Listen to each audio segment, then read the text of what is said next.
இல்ல ஒரு விஞ்ஞானி இருந்தார். அவர் பேர் என்னன்னா ஹோ, இதுதான் அவர் பேர். ஒரு ஊசியை கண்டுபிடிக்கணும், அதுக்காக அவர் ரொம்ப காலமா தலையை பிச்சுக்கிட்டு ஆராய்ச்சி பண்ணிட்டு இருந்தார். அது என்ன ஊசி தெரியுமா? இந்த தையல் மிஷின்ல இருக்குல்ல, அந்த ஊசி தான். அவருக்கு பிடிபடாம இருந்த விஷயம் என்னன்னா, அந்த ஊசியோட கூர்மையான பாகத்துல நூலை எப்படி கோக்கிறது, அது எப்படி சேர்க்கறது. அதுல மற்ற ஒரு பாகம் மிஷினுக்கு உள்ள போயிடுது. அதனால அந்த பாகத்துல சாதாரணமா மற்ற ஊசியில நாம செய்யறது மாதிரி நூலை கொண்டு போய் நுழைக்க முடியாது. அப்படியே நுழைச்சாலும் தைக்கிறது எப்படி, அது முடியாத காரியம். இதுதான் அவருக்கு இருந்த பிரச்சனை. ரொம்ப நாள் யோசனை பண்ணி பார்த்தார். தையல் மிஷின் ஊசியோட வடிவ அமைப்பு அவருக்கு புலப்படல. ராத்திரி பகலா அதே ஞாபகமா இருந்தார். ஒரு நாள் அவர் தூங்கிட்டு இருக்கிறார். அப்போ ஒரு கனவு வந்தது. எப்படின்னா, அந்த கனவுல அவரை ஒரு மலைஜாதி மக்கள் புடிச்சிட்டு போயிடுறாங்க. கொண்டுட்டு போய் ஒரு இடத்துல கட்டி போட்டுடுறாங்க. அந்த மலைஜாதி மக்களோட அரசன் ஒருத்தன் அவன் வர்றான். அவரை பார்த்து ஒரு உத்தரவு போடுறான். என்ன உத்தரவு தெரியுமா? பொழுது சாயறதுக்குள்ள நீ தையல் மிஷின் ஊசிய கண்டுபிடிக்கணும். அப்படி கண்டுபிடிக்கலன்னா உன் தலையை வெட்டி விடுவோம். இதுதான் அந்த அரசன் போட்ட கட்டளை. இவருக்கு என்ன பண்றதுன்னு ஒண்ணுமே புரியல. திருன்னு முழிக்கிறார். இந்த நேரத்துல அந்த மலை ஜாதியினர் அவரை சுத்தி சுத்தி பயங்கரமா முழிச்சுக்கிட்டு டான்ஸ் ஆடுறாங்க.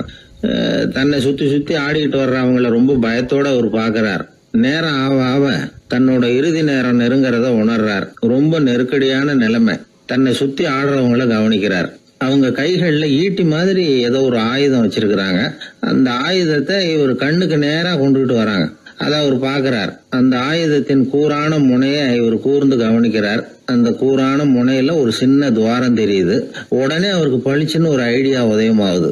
இதைத்தானே இவ்வளவு காலமும் நான் தேடிக்கிட்டு இருந்தேன். கூரான முனையில ஒரு சின்ன துவாரத்தை போட்டுட்டா அது மூலமா நூலை செலுத்தி மறுமுனைய மிஷின்ல வச்சுடலாமே. தையல் மிஷின் ஊசி ரெடி அப்படின்னு நினைச்சார். திடீர்னு தூக்கம் கலைஞ்சது. உடனே தன்னுடைய தலைமாட்டில் இருந்த குறிப்பு ஏடுல இதை குறிச்சு வச்சுக்கிட்டார். அதுக்கப்புறமா அந்த ஊசியையும் அவர் செஞ்சு முடிச்சார். இது எப்படின்னு நீங்க நினைக்கலாம், ஆனா இது சாத்தியம்தான். முழிச்சுக்கிட்டு இருக்கிறப்போ நமக்கு ஏற்படுற சில பிரச்சனைகளுக்கு கனவுல விட கிடைக்கிறது உண்டு. அப்படி பல பேருக்கு ஆயிருக்கு. உங்களையும் பல பேருக்கு இது மாதிரி அனுபவம் ஏற்பட்டிருக்கலாம். எந்த ஒரு செயலை பத்தி நினைக்கிறப்போ அந்த செயல் நம்ம நினைவுல ஒரு நல்ல வடிவம் பெறுது. ஒரு செயல் திட்டத்தை எந்த அளவுக்கு நாம நல்ல யோசனை செஞ்சு திட்டம் போடுறோமோ அந்த அளவுக்கு அதை சுலபமா செஞ்சு முடிக்க முடியும். அந்த விஞ்ஞானி நினைச்ச காரியம் அவர் எண்ணம் பூராவும் ஆக்கிரமிச்சது. அதனால அவர் நினைச்சது கனவுல உருவாகி அதுக்கு செயல் வடிவம் கிடைச்சிட்டுது. மனிதனோட உள் மனசுக்கு அவ்வளவு ஆற்றல் உண்டு அப்படின்னு சொல்றாங்க.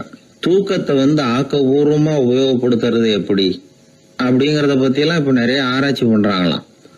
பயிற்சி எல்லாம் வேற கொடுக்கறாங்களாம். அதனால தூக்கத்தை பத்தி லேசா நினைச்சுடாதீங்க. நமக்கு வேண்டியப்பட்ட ஒருத்தர், அவருக்கு தூக்கத்துல நடக்கிற வியாதி, அதுக்காக மருந்து சாப்பிட்டுக்கிட்டு இருந்தார். ஒரு நாள் அவரை பார்த்து கேட்டோம், ஏங்க உங்க தூக்கத்துல நடக்கிற வியாதிக்கு மருந்து சாப்பிட்டீங்களே, ஏதாவது முன்னேற்றம், ஏதாவது இம்ப்ரூவ்மெண்ட் தெரியுதா அப்படின்னு கேட்டோம். தெரியுதுன்னார். எப்படின்னோ அதுக்கு அவர் சொல்றாரு, முன்னாடி எல்லாம் தூக்கத்துல ஒரு 10 அடி தூரம் நடப்பேன், இப்போலாம் ஒரு 40 அடி வரைக்கும் நடக்கிறேன் அப்படின்னு. ஒருத்தர் இருந்தான், வாழ்க்கையில மகிழ்ச்சியா இருக்கணும்னு ஆசைப்பட்டான். அதுக்கு என்ன வழின்னு 4 பேருகிட்ட யோசனை கேட்டான். பணம் இருந்தா மகிழ்ச்சி தானா வரும், அதனால பணம் சம்பாதிக்கிற வழியை பாரு, அதுக்கப்புறம் நீ தேடிட்டு இருக்கிற மகிழ்ச்சி உன்னை தேடிட்டு சேரும்னாங்க. அப்படின்னா மகிழ்ச்சி இருக்கிற இடம் பணம் தான் அப்படின்னு அவன் முடிவு பண்ணிக்கிட்டான். அதை சேர்க்க ஆரம்பிச்சான். கொஞ்ச நாள்ல பெரிய ஆளாயிட்டான். செல்வம் நிறைய சேர்ந்து போச்சு. இப்பவும் அவனுக்கு மகிழ்ச்சி கிடைக்கல. மறுபடியும் நண்பர்கள் கிட்ட யோசனை கேட்டான். பணம் சேர்த்தா மட்டும் இன்பம் வந்துடாது, அதை செலவு பண்ணு, பணம் மூலமா இன்பத்தை தேடு, கிடைக்கும் அப்படின்னு யோசனை சொன்னாங்க. உடனே அந்த பணத்தை எடுத்துக்கிட்டு ஊர் பூரா சுத்தினான். வெளிநாடுகள் எல்லாம் போனான், சுத்தி பார்த்தான். அப்புறம் அவனுக்கு விருப்பமானதையெல்லாம் வாங்கி சாப்பிட்டு பார்த்தான். மது, போதை பழக்கம், இப்படி எதுலயும் ஈடுபட்டு பார்த்தான். கல்யாணம் பண்ணிக்கிட்டான், குடும்பம் நடத்தினான். எப்படி இருந்தாலும் அவன் எதிர்பார்க்கிற மகிழ்ச்சி அவனுக்கு கிடைக்கல. அதனால மகிழ்ச்சிங்கிறது எங்க இருக்குங்கிற ரகசியத்தை அவனால கண்டுபிடிக்கவே முடியல. கடைசியா ஒரு பெரியவர்கிட்ட யோசனை கேட்டான். அவர் சொன்னார், இல்லறத்திலேயும் உனக்கு மகிழ்ச்சி கிடைக்கலன்னா உனக்கு துறவரத்துலதான் அது கிடைக்கும்னு நினைக்கிறேன். சரி அதையும் தான் முயற்சி பண்ணி பாப்போமே அப்படின்னு அவன் முடிவு பண்ணிக்கிட்டான். துறவரம்னா சும்மாவா, எல்லாத்துக்கும் அவன் துணிக்கிட்டான். வீட்டுல இருந்த நகை, பணம், பவுனு, வைரம், வைடூரியம் எல்லாத்தையும் ஒரு மூட்டையா கட்டி எடுத்துக்கிட்டான். ஒரு யோகியை தேடிட்டு போனான். அவர் காலடியில கொண்டுட்டு போய் வச்சான். அவர் நிமிர்ந்து பார்த்தார். என்ன இதெல்லாம்னார். இதெல்லாம் இனிமே எனக்கு தேவையில்லைன்னா. சரி அப்படின்னா உனக்கு என்னதான் தேவைன்னார். எனக்கு மகிழ்ச்சி தேவை, மன அமைதி தேவைன்னா.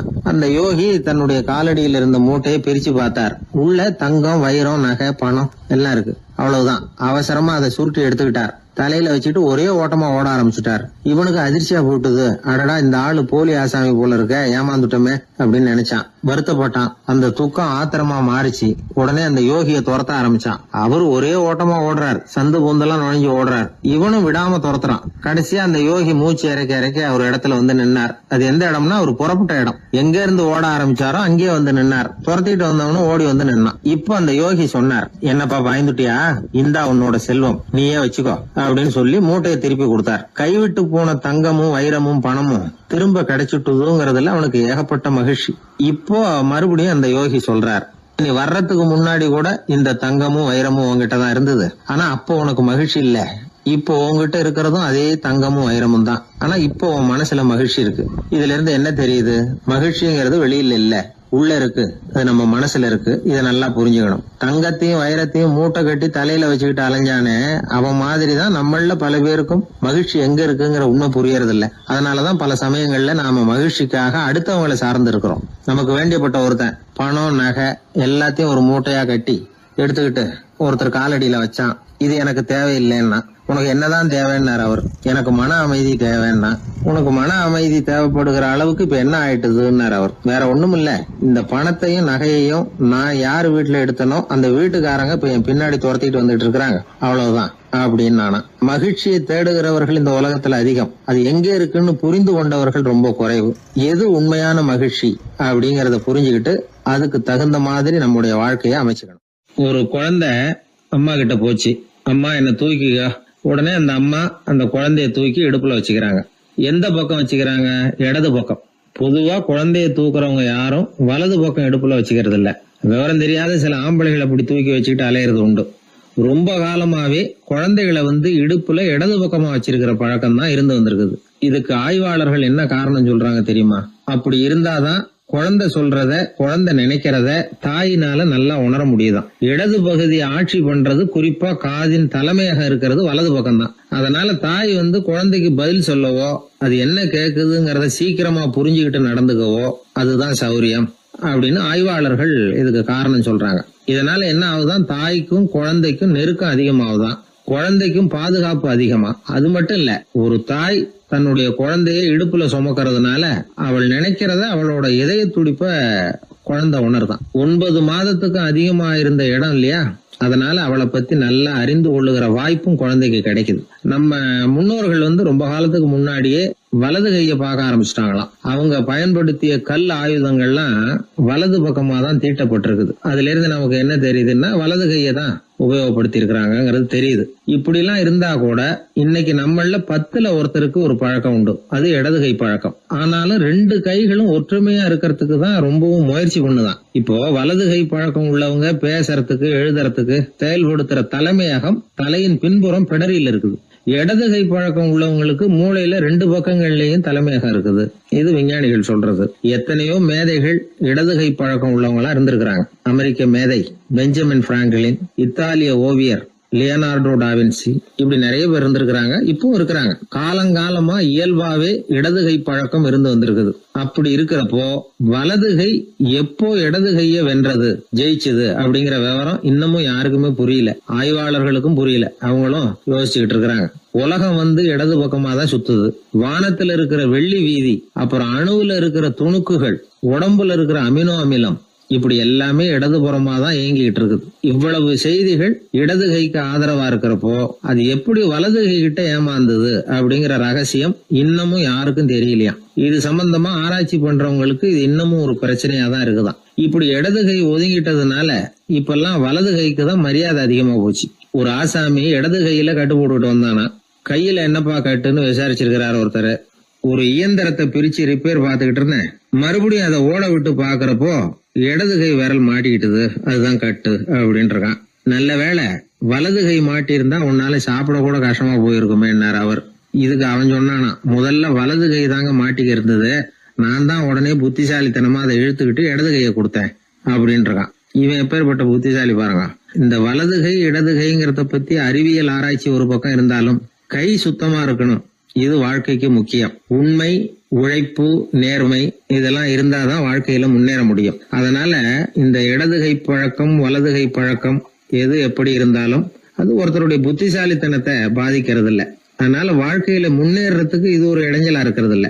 நாம நம்ம உடம்பையும் புரிஞ்சுக்குவோம், மனசையும் புரிஞ்சுக்குவோம். அப்படி புரிந்து கொண்டு வாழ்க்கையில முன்னேறுவோம். நாம யாரு, நம்ம தகுதி என்ன அப்படிங்கிற நினைப்பு எப்பவும் நமக்கு இருக்கணும். தகுதிக்கு மீறிய நினைப்பு தான் பல சமயங்களில் நம்மளை சிக்கலில் கொண்டு போய் விட்டுடுது. ஒரு பூனை இருந்துதான், அது தன்னை ஒரு பூனைன்னு தானே நினைக்கணும், அப்படி நினைக்கல. தன்னை ஒரு புலின்னு நினச்சிக்கிட்டு இருந்தது. தன்னை பற்றின தகுதிக்கு மீறிய நினைப்போடு அந்த பூனை அப்படியே நடந்து போய்கிட்டு இருந்ததுதான். அப்போது வழியில் ஒரு பெரிய யானை அது அமைதியாக நின்றுக்கிட்டு இருந்தது. இந்த யானை ரொம்ப பொறுமையாக நின்றுக்கிட்டு இருக்கிறது இந்த பூனைக்கு ஒரு மாதிரியாக தெரிஞ்சிருக்கு. ஏன்னா பொறுமையாக ஒருத்தர் இருந்தால் அவங்கக்கிட்ட போய் ஏதாவது வாலாட்டி பார்க்கலாம்னு ஒரு ஆசை வருது இல்லை. அது மாதிரி பொறுமையாக நின்றுக்கிட்டு இருக்கிறது பூனைக்கு அதுக்கிட்ட போய் கொஞ்சம் வாலாட்டி பார்க்கலாமே அப்படின்னு ஒரு ஆசை. உலக இயல்பு தானே இது. இந்த பூனை ரொம்ப நல்ல புள்ள மாதிரி அந்த யானை இருக்கிற பக்கமாக போகுது. அந்த யானையை சுற்றி சுற்றி வருது, உத்து பார்க்குது, வாய் துருதுருக்குது, வம்பு வளர்க்க ஆரம்பிக்குது.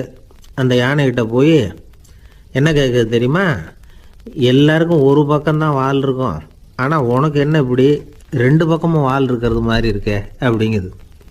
இது வேண்டாத வேலை தானே. இருந்தாலும் அந்த யானை பொறுமையாக பதில் சொல்லுது, அப்படி இல்லை, பின்னாடி இருக்கிறது தான் வால், முன்னாடி இருக்கிறது தும்பிக்கை அப்படிங்குது. அதோடு விட்டுற வேண்டியது தானே, விடலை இந்த பூனை. அது சரி, தும்பிக்கை ஏன் அப்படி உருண்டையாக பெரிய தூணு மாதிரி இருக்குது, அது என்னத்துக்கு அப்படிங்குது. இதுக்கும் அந்த யானை பொறுமையாக பதில் சொல்லுது, ஓ அதை கேட்குறியா, ஊற்றில் தண்ணி இருக்கும்ல, அதை உறிஞ்சி குடிக்கிறதுக்காக அப்படி இருக்குது அது அப்படின்னுது. சரி, எல்லாருக்கும் பல்லு வாய்க்குள்ளே தானே இருக்கும், உனக்கு என்ன வெளியிலே இருக்குது, அதுவும் இல்லாமல் இவ்வளவு பெருசாக இவ்வளவு நீளமாக இருக்குது அப்படின்னு கேட்குது பூனை. இவ்வளவு கேள்விக்கும் பொறுமையாக பதில் சொல்லிக்கிட்டே வருது அந்த யானை. பல்லு ஏன் வெளியில் நீட்டிகிட்டு இருக்குன்னு கேட்குதுல்ல, அதுக்கு அது என்ன பதில் சொல்லுதுன்னா, அதுவா ஒரு புலி என்கிட்ட வாலாட்டுதுன்னு வச்சுக்கா, அந்த சமயத்தில் அதை தாக்கிறதுக்காக இது இப்படி இருக்குது அப்படின்னு சொல்லிச்சான். இதை கேட்டதும் பூனை உழுந்து உழுந்து சிரிக்க ஆரம்பிச்சுட்டு தான் அலட்சியமாக. ஏன் சிரிக்கிறேன்னு கேட்டிருக்கு. என்னமோ பாயறது மாதிரி பேசுறிய, மலை எங்கேயாவது பாயறது உண்டா, நீ கருப்பாக பெருசாக இருக்கிற மலை மாதிரி இருக்கிற, உன்னால் எப்படி பாய முடியும், அது முடியாத காரியம் அப்படின்னு சொல்லிவிட்டு மறுபடியும் சிரிக்குது அந்த பூனை. என் உடம்பை பார்த்துட்டு தானே மலைன்னு சொல்கிற, நான் பாய வேண்டிய அவசியம் இல்லை, என்னுடைய எதிரியை பாய வச்சுருவேன் அப்படின்ட்டுருக்கு. எப்படி பாய வைப்பேன்னு கேட்டதான் பூனை. உன்னை பாய வைக்கிறேன் பார் அப்படின்னு சொல்லி அந்த பூனையை அப்படியே தும்பிக்கையால் லேசாக தூக்கி வேகமாக விட்டெறிஞ்சுதான். எங்கேயோ போய் தூரத்தில் பொத்துன்னு விழுந்தது அந்த பூனை. அப்பாடான்னு இடுப்பை பிடிச்சிக்கிட்டே எழுந்திரிச்சு நின்று பார்க்குது. தூரத்தில் அந்த யானை இன்னமும் பொறுமையாக ஆனால் கம்பீரமாக நின்றுக்கிட்டு இருக்குது. இப்போ தான் அந்த பூனைக்கு ஞானோதயம் பிறக்குதான். யானை பாய வேண்டிய அவசியம் இல்லை, அதுக்கு நீளமாக தும்பிக்கை இருக்குது அப்படிங்கிறத அது புரிஞ்சுக்கிட்டு தான். வலியாரிடம் வாயாடக்கூடாது அப்படிங்கிற பாடத்தை இந்த பூனை கற்றுக்கிட்டது. இந்த காட்சி பாவேந்தர் பாரதிதாசன் கைவண்ணத்தில் ஒரு கவிதையாக உருவெடுத்து வருது. பாவேந்தர் எழுதின கவிதை என்ன தெரியுமா, இரண்டு பக்கமும் வாலா என்றது பூனை, எதிரிலே தும்பிக்கை என்றது யானை, உருண்ட துதிக்க ஏனோ என்றது பூனை, ஊற்று நீரை உறிஞ்ச என்றது யானை, திரண்டு நீண்ட பல் ஏன் என்றது பூனை, சீரும் புலியை தாக்க என்றது யானை, இருண்ட மலை பாயாதென்றது பூனை, எடுத்தெறிந்தது பூனையை போய் யானை. இந்த கவிதையில் ஒரு பாடமும் இருக்குது, படமும் இருக்குது. அதாவது இதை படிக்கவும் முடியுது, பார்க்கவும் முடியுது. வலியார்கிட்ட வாயாடக்கூடாதுங்கிற சின்ன பிள்ளைங்க மட்டும் இல்லை, பெரியவங்களுக்கும் தேவையான கருத்தை இதிலேருந்து நாம் புரிஞ்சிக்க முடியுது. ஒருத்தன் அப்படி தான் ஆத்தங்கரையில் பொறுமையாக உட்காந்துக்கிட்டு இருந்த இன்னொருத்தனை போய் தலையில் கூட்டினான். அவன் பார்த்தான். உடனே ₹1 எடுத்து இவன் கையில் கொடுத்தான். இவனுக்கு ஒன்றும் புரியல. அவன் சொன்னான், இந்த ஊரில் இப்படி ஒரு வழக்கம், யாரை கூட்டினாலும் ஒரு கூட்டுக்கு ₹1 விதமாக கொடுத்துட்றது பழக்கம் அப்படின்னு பொறுமையாக சொல்லியிருக்கிறான். இவனுக்கு ரொம்ப ஆசை உண்டாயிட்டுது. உடனே ஊருக்குள்ளே ஓடினான். கொஞ்ச நேரம் கழித்து திரும்பி ஓடி வந்தான். அந்த முதல் ஆசாமியை மறுபடியும் பார்த்தான். உங்கள் பேச்சை கேட்டுவிட்டு ஊருக்குள்ளே போய் ஒரு பெரிய ஆசாமியை பார்த்து அவன் தலையில் 10 குட்டு கூட்டினேன். ஆனால் அவன் உடனே என்கிட்ட இருந்ததை எடுத்து என் கையிலேயே கொடுத்துட்டான் அப்படின்னா. என்னத்தை பணத்தையான்னு கேட்டிருக்கிறான். இல்லை பல்லு அப்படின்னு சொல்லி கையில் காட்டினான். எல்லாமே நாற்காலிக்கு ஆசைப்படாதவர்கள் அப்படின்னு சொல்லிட முடியாது. ஏன்னா நிறைய பேர் நாற்காலிக்கு ஆசைப்படுறவங்கள நாம் பார்க்குறோம். உட்கார்றதுக்கு ஒரு நாற்காலி கிடச்சிடாதா, அதோட ஒரு கால் உடஞ்சி முக்காலியாக இருந்தாலும் பரவாயில்ல, ஒரு மாதிரியாக அனுசரித்து உட்காந்துக்கலாம் அப்படின்னு அலையிறவங்க எத்தனை பேர்.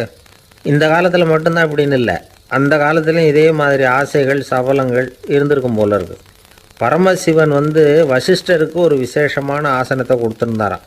சரி, அப்படி என்ன அதில் விசேஷம்னா, வசிஷ்டர் ஒரு குறிப்பிட்ட இடத்துக்கு போகணும்னு நினச்சி புறப்படுறாருன்னு வச்சுக்கோங்க. அவருக்கு முன்னாடியே இந்த ஆசனம் புறப்பட்டுரும். போய் ஒரு வசதியான இடமா பார்த்து இருந்துக்கும். வசிஷ்டர் போவார். அங்கே போனதும் எங்கே உட்காரலாம்ங்கிற இட பிரச்சனையெல்லாம் அவருக்கு ஏற்படுறதில்ல. அதுதான் இவருடைய இருக்கை அங்கே முன்னாடியே போய் காத்துக்கிட்டு இருக்குதே. நேராக போவார், அதில் உட்காந்துக்குவார். மற்ற முனிவர்கள்லாம் இதை பார்த்தாங்க. அவங்களுக்கு பொறாமையாக இருந்து தான் எல்லோரும் ஒரு இடத்துல கூடி இதை பற்றி பேசியிருக்கிறாங்க. என்ன இது, நாமளும் அவரை மாதிரி தானே இருக்கிறோம், இருந்தாலும் நமக்கும் அது மாதிரி ஒரு ஆசனம் கிடைக்கலையே அப்படின்னு யோசனை பண்ணியிருக்காங்க. சரி, நேராக பரமசிவன்கிட்டே போவோம், இதை பற்றி கேட்போம் அப்படின்னு நினச்சிக்கிட்டு போனாங்களாம். பரமசிவனை பார்த்துருக்குறாங்க. ஐயா, நாங்களும் முனிவர்கள் தானே, வசிஷ்டர் பண்ணுறது மாதிரி நாங்களும் உங்களை குறித்து கடும் தவம் பண்ணிக்கிட்டு தானே இருக்கிறோம். அப்படி இருக்கும்பொழுது அவருக்கு மட்டும் ஏன் இந்த விசேஷ சலுகை அப்படின்னு கேட்டிருக்காங்க. அதுக்கு பரமசிவன் சொன்னாராம், முனிவர்களே, உங்கள் கேள்விக்கு நான் பதில் சொல்கிறேன், ஆனால் அதுக்கு முன்னாடி நீங்கள் ஒரு காரியம் பண்ணணும்னாராம். என்ன செய்யணும் சொல்லுங்கன்னு இருக்காங்க. நீங்கள் ஒவ்வொருத்தரும் தனித்தனியாக போய் உங்களை விட உயர்ந்த ஒருத்தரை தேடி கண்டுபிடிச்சி அவருக்கு அதிதி பூஜை பண்ணி அவரை ஒரு மண்டலத்துக்குள்ளே என்கிட்ட அழைச்சிட்டு வந்துருங்க அப்படின்னாராம். சரின்னு எல்லாரும் புறப்பட்டுருக்காங்க. அவங்க போனதுக்கப்புறம் நந்தி தேவனை அழைச்சி வசிஷ்டரை கூப்பிட்டுக்கிட்டு வர சொன்னாராம். அவர் வந்தார், வணங்கினார். வசிஷ்டரே, இன்னையிலேருந்து ஒரு மண்டலத்துக்குள்ளே உங்களை விட தாழ்ந்தவர் ஒருத்தரை தேடி கண்டுபிடிச்சி அவருக்கு அதிதி பூஜை பண்ணி அவரை என்கிட்ட கூப்பிட்டுட்டு வாங்கன்னு விட்டார். சரின்னு இவரும் புறப்பட்டு போயிட்டார். கொஞ்ச நாள் ஆச்சு. முனிவர்கள்லாம் திரும்பி வந்தாங்க. பரமசிவன் முன்னாடி நின்னாங்க. ஐயா, எவ்வளவோ தேடி பார்த்துட்டோம், எங்களை விட உயர்ந்தவர்கள் யாருமே கிடைக்கல அப்படின்னாங்களாம். வசிஷ்டரும் சேர்ந்தார். ஐயா, எவ்வளவோ தேடி பார்த்தேன், என்னை விட தாழ்ந்தவர் யாருமே கிடைக்கல அப்படின்னாராம். அவரே தொடர்ந்து சொன்னார், என்னுடைய மனைவி எனக்கு அடங்கினவ தானே, அவளுக்காவது அதிதி பூஜை பண்ணி அழைச்சிட்டு வந்துடலாமான்னு யோசித்து பார்த்தேன். என்னோடய மனசு அதுக்கும் இடம் கொடுக்கல. ஏன்னா அவளோட பதி விரதத்துக்கு முன்னாடி நாம் ஏமாத்திரம் அப்படின்னு யோசித்து பார்த்தேன். அதனால் அந்த எண்ணத்தையும் கைவிட்டுட்டேன் அப்படின்னு ரொம்ப வருத்தத்தோடு சொன்னாராம். இதை கேட்ட உடனே மற்ற முனிவர்களுக்கு வெக்கமாக போச்சு. இந்த உலகத்தில் நம்மளை விட மேலானவங்க யாருமே இல்லைன்னு நாம் நினச்சோம். வசிஷ்டரோ தன்னை விட தாழ்வானவங்க யாருமே இல்லைன்னு நினைக்கிறார். பரமசிவன் ஏன் அந்த ஆசனத்தை அவருக்கு மட்டும் கொடுத்தார் அப்படிங்கிற கேள்விக்கான பதில் அவங்களுக்கு கிடச்சிட்டு தான். இந்த காலத்தில் நாம் எப்படி நினைக்கிறோம்னா, எல்லாரும் நம்மளை விட மட்டமானவங்கன்னு நினைக்கிறோம். அதனால் நாம் மட்டும் நாற்காலியில் உட்காந்தா போதும் அப்படின்னு நினைக்கிறோம். ஏமாந்து போனவங்க சந்தர்ப்பம் பார்த்து காலை வாரி விட்டுடுறாங்க, கீழே விழுந்து காலை உடச்சிக்கிறோம். அதுதான் இன்றைக்கி நடக்கிறது. ஒரு அம்மா தன்னோட வீட்டுக்காரரை ஒரு மனோதத்துவ டாக்டர்கிட்ட அழைச்சிட்டு போனாங்களாம். என்ன ப்ராப்ளம்னு கேட்டிருக்காரு டாக்டர். எங்கள் வீட்டுக்காரர் அடிக்கடி நாற்காலியில் உட்காந்து காலை உடச்சிக்கிறார் அப்படின்னாங்களாம். அப்படின்னா அந்த நாற்காலியில் தான் ஏதோ கோளாறு அப்படின்னாரான் டாக்டர். அப்படி இருக்க முடியாது டாக்டர் அப்படின்னாங்களாம் அந்த அம்மா. அது எப்படி அவ்வளோ உறுதியாக சொல்கிறீங்கன்னு கேட்டிருக்காரு அந்த டாக்டர். எங்கள் வீட்டில் நாற்காலியே கிடையாது டாக்டர், இவர் இருக்கிறதா நினச்சிக்கிட்டு உட்கார்றார், அதுதான் ப்ராப்ளம். அப்பா, மின்சார பல்பு ஃபீஸாக போயிட்டுது, வேற ஒன்று வாங்கி மாட்டணும் அப்படின்னா பையன். சரி, போய் புதுசாக ஒன்று வாங்கிட்டு வாடா அப்படின்னு காசு கொடுத்தாரு அப்பா. இவன் ஓடி போய் வாங்கிட்டு வந்தான். அப்பா கிட்ட கொடுத்தான். அவர் மாட்டினார். அதுக்கப்புறம் அவரை பார்த்து ஒரு கேள்வி கேட்டான். ஏன்பா, இந்த பல்பு ஏன் உடைய மாட்டேங்குது அப்படின்னா. இது என்னடா கேள்வி, நாம கீழே போடல அதனால உடையலன்னார்.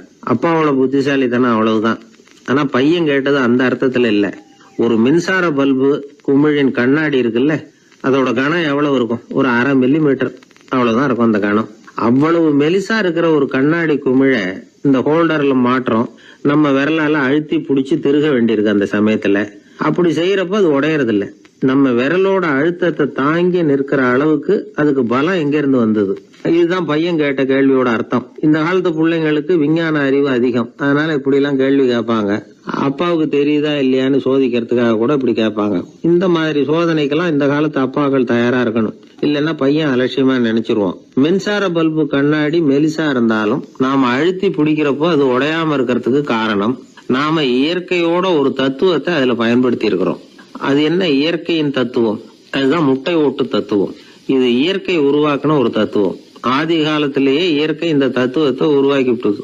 அதாவது பறவைகளோட முட்டை ஓடு எப்படி இருக்கு, அதோட கனம் எவ்வளவு இருக்கும்? மின்சார பல்பு மாதிரி தானே, ரொம்ப மெலிசா தான் இருக்கு. பறவைகள் இனவிருத்திக்காக முட்டை போடணும். அந்த முட்டை எப்படி இருக்கணும்? இயற்கை கொஞ்சம் யோசிச்சு பார்த்தது. முட்டை ஓடு ரொம்ப கனமா தடிமனா இருந்தா உள்ள வளர்ற குஞ்சு அதை உடைச்சிக்கிட்டு வெளியில வர முடியாம போயிடும். அதே நேரத்துல அது ரொம்ப மெலிசா இருந்தா தாய் பறவைகள் அது மேல உட்காந்து அடகாக்குறப்போ உடல் எடை தாங்க முடியாம முட்டைகள் உடைஞ்சு போயிடும். என்ன பண்றது? முட்டை பலமாவும் இருக்கணும், பலம் இல்லாமல் இருக்கணும். குஞ்சு அதை உடைச்சுக்கிட்டு வெளியில வரணும். தாயால அது உடையக்கூடாது. ஒரே நேரத்துல உறுதியாகவும் உறுதி இல்லாமலும் முட்டை ஓடு அமையணும்னா அது எப்படி சாத்தியம்? இது கொஞ்சம் குழப்பமாவும் நமக்கு புரியாத மாதிரி இருக்குது இல்ல. அதனாலதான் இதை தத்துவம் அப்படின்னு சொல்றோம். முட்டை ஓட்டு தத்துவம் இயற்கை கண்டுபிடிச்ச ஒரு அபூர்வமான அமைப்பு. அதுதான் முட்டை வடிவம். இது தாய் பறவை சுலபமா முட்டை போடுறதுக்கு ஏற்ற ஒரு வடிவம். முட்டை சதுர வடிவமா இருந்தா அதை போடுறதுக்கு எவ்வளவு கஷ்டம். அப்புறம் அது மேல செலுத்தப்படுகிற அழுத்தம் 4 பக்கமும் பரவி விடுது. அதனால அந்த அழுத்தத்துக்கு பலம் குறைஞ்சிருது. குறிப்பிட்ட சிறு பரப்புல அளவுக்கு அதிகமா விசை செலுத்தப்படுறது இல்ல. அதனால முட்டையோட வடிவம் தான் அந்த உறுதிக்கு காரணம். இது எப்பேற்பட்ட தத்துவம். இதுதான் மின்சார பல்பு செய்யறப்போ நாம காப்பி அடிச்சிருக்கிறோம். பொதுவா வகுப்புல காப்பி அடிச்சாதான் முட்டை போடுறது வழக்கம். நாம முட்டையே காப்பி அடிச்சிருக்கிறோமே, இது எப்பேற்பட்ட காப்பி. ஒரு ஆசிரியர் வகுப்புல பசங்களை பார்த்து ஒரு கேள்வி கேட்டாராம். கோழி முட்டை இடுமா, முட்டை போடுமா அப்படின்னு கேட்டாராம். ஒரு பையன் எந்திரிச்சு பதில் சொல்லியிருக்கிறான். கோழி முட்டை இடும், முட்டை போடாது அப்படின்னு சொல்லியிருக்கான். இவன் ஏன் போடாதுன்னு கேட்டாராம் ஆசிரியர். போட்டா உடஞ்சிரும் சார் அப்படின்னு பையன். ஒரு திருடன் ஒரு வீட்டுல போய் திருடணும்னு திட்டம் போட்டான். இருட்டுனதும் போய் திருடணும். ஆனா ராத்திரி ஆனா வாசல் கதவை சாத்தி உள்பக்கம் தாழ்பால் போட்டுருவாங்களே, என்ன பண்றது, எப்படி வீட்டுக்குள்ள போறது? இவன் யோசனை பண்ண ஒரு முடிவுக்கு வந்தான். சரி, பகல் நேரத்திலேயே யாருக்கும் தெரியாம இந்த வீட்டுக்குள்ள நுழைஞ்சிருவோம், அங்க போய் எங்கேயாவது ஒளிஞ்சுக்குவோம், இருட்டுற வரைக்கும் பேசாம இருப்போம். ராத்திரி எல்லாரும் தூங்கினதுக்கு அப்புறம் நைஸா போய் பீரோவை திறந்து இருக்கிறது பூரா எடுத்துக்கிட்டு ஓடியாந்துடலாம் அப்படின்னு திட்டம் போட்டான். அதே மாதிரி ஒரு நாள் மத்தியானத்துக்கு மேல அந்த வீட்டுக்காரன் எங்கேயோ வெளியில புறப்பட்டு போனான். வீட்டுக்கார அம்மா அடுப்பங்கரையில என்னமோ சமைச்சுக்கிட்டு இருந்தாங்க. திருடன் பார்த்தான். இதுதான் சமயம்னு அந்த வீட்டுக்குள்ள மெதுவா நுழைஞ்சிட்டான். எங்க ஒளியலாம்னு பார்த்தா வலது பக்கம் ஒரு ரூம் இருந்தது. அங்க போனான். அங்க ஒரு படுக்கை அறை, அங்க ஒரு பெரிய கட்டில் இருந்தது. அதுக்கு அடியில போய் பதுங்கிட்டான். இருட்டுனது நம்ம வேலையை ஆரம்பிக்கலாம், அது வரைக்கும் பொறுமையா இருக்கணும் அப்படின்னு சொல்லி பேசாம வாயை மூடிட்டு கம்முன்னு இருக்கிறான். ரொம்ப நேரம் கழிச்சு வெளியில போயிருந்த வீட்டுக்காரன் திரும்பி வந்தான். சாப்பிட்டான். லைட்டை நிறுத்தி விட்டு படுத்துட்டான்.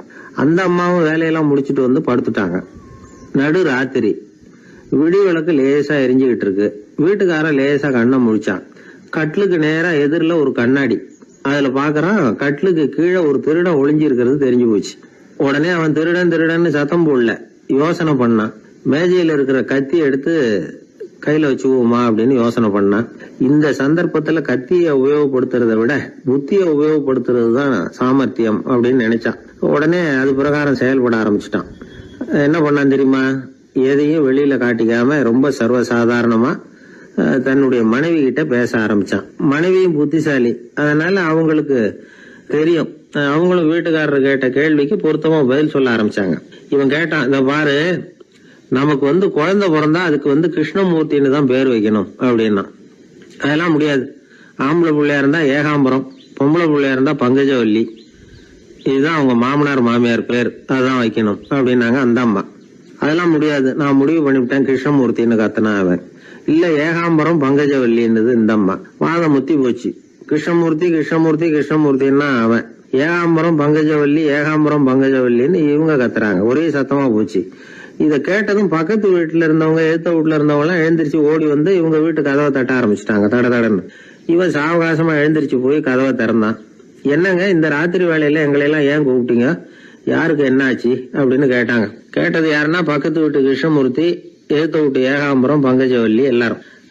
அடடே உங்களை கூப்பிடலீங்க, குழந்தைக்கு பேர் வைக்கிறது சம்பந்தமா எங்களுக்குள்ள சண்டை வந்துட்டுது, அதுதான் விஷயம். வேணும்னா இதை கட்டிலுக்கு அடியில ஒளிஞ்சிட்டு இருக்கிறானே ஒருத்தன், அவனை கூட கேட்டு பாருங்க, அவன் தான் இதுக்கு சாட்சி அப்படிங்கிறான் அந்த ஆளு.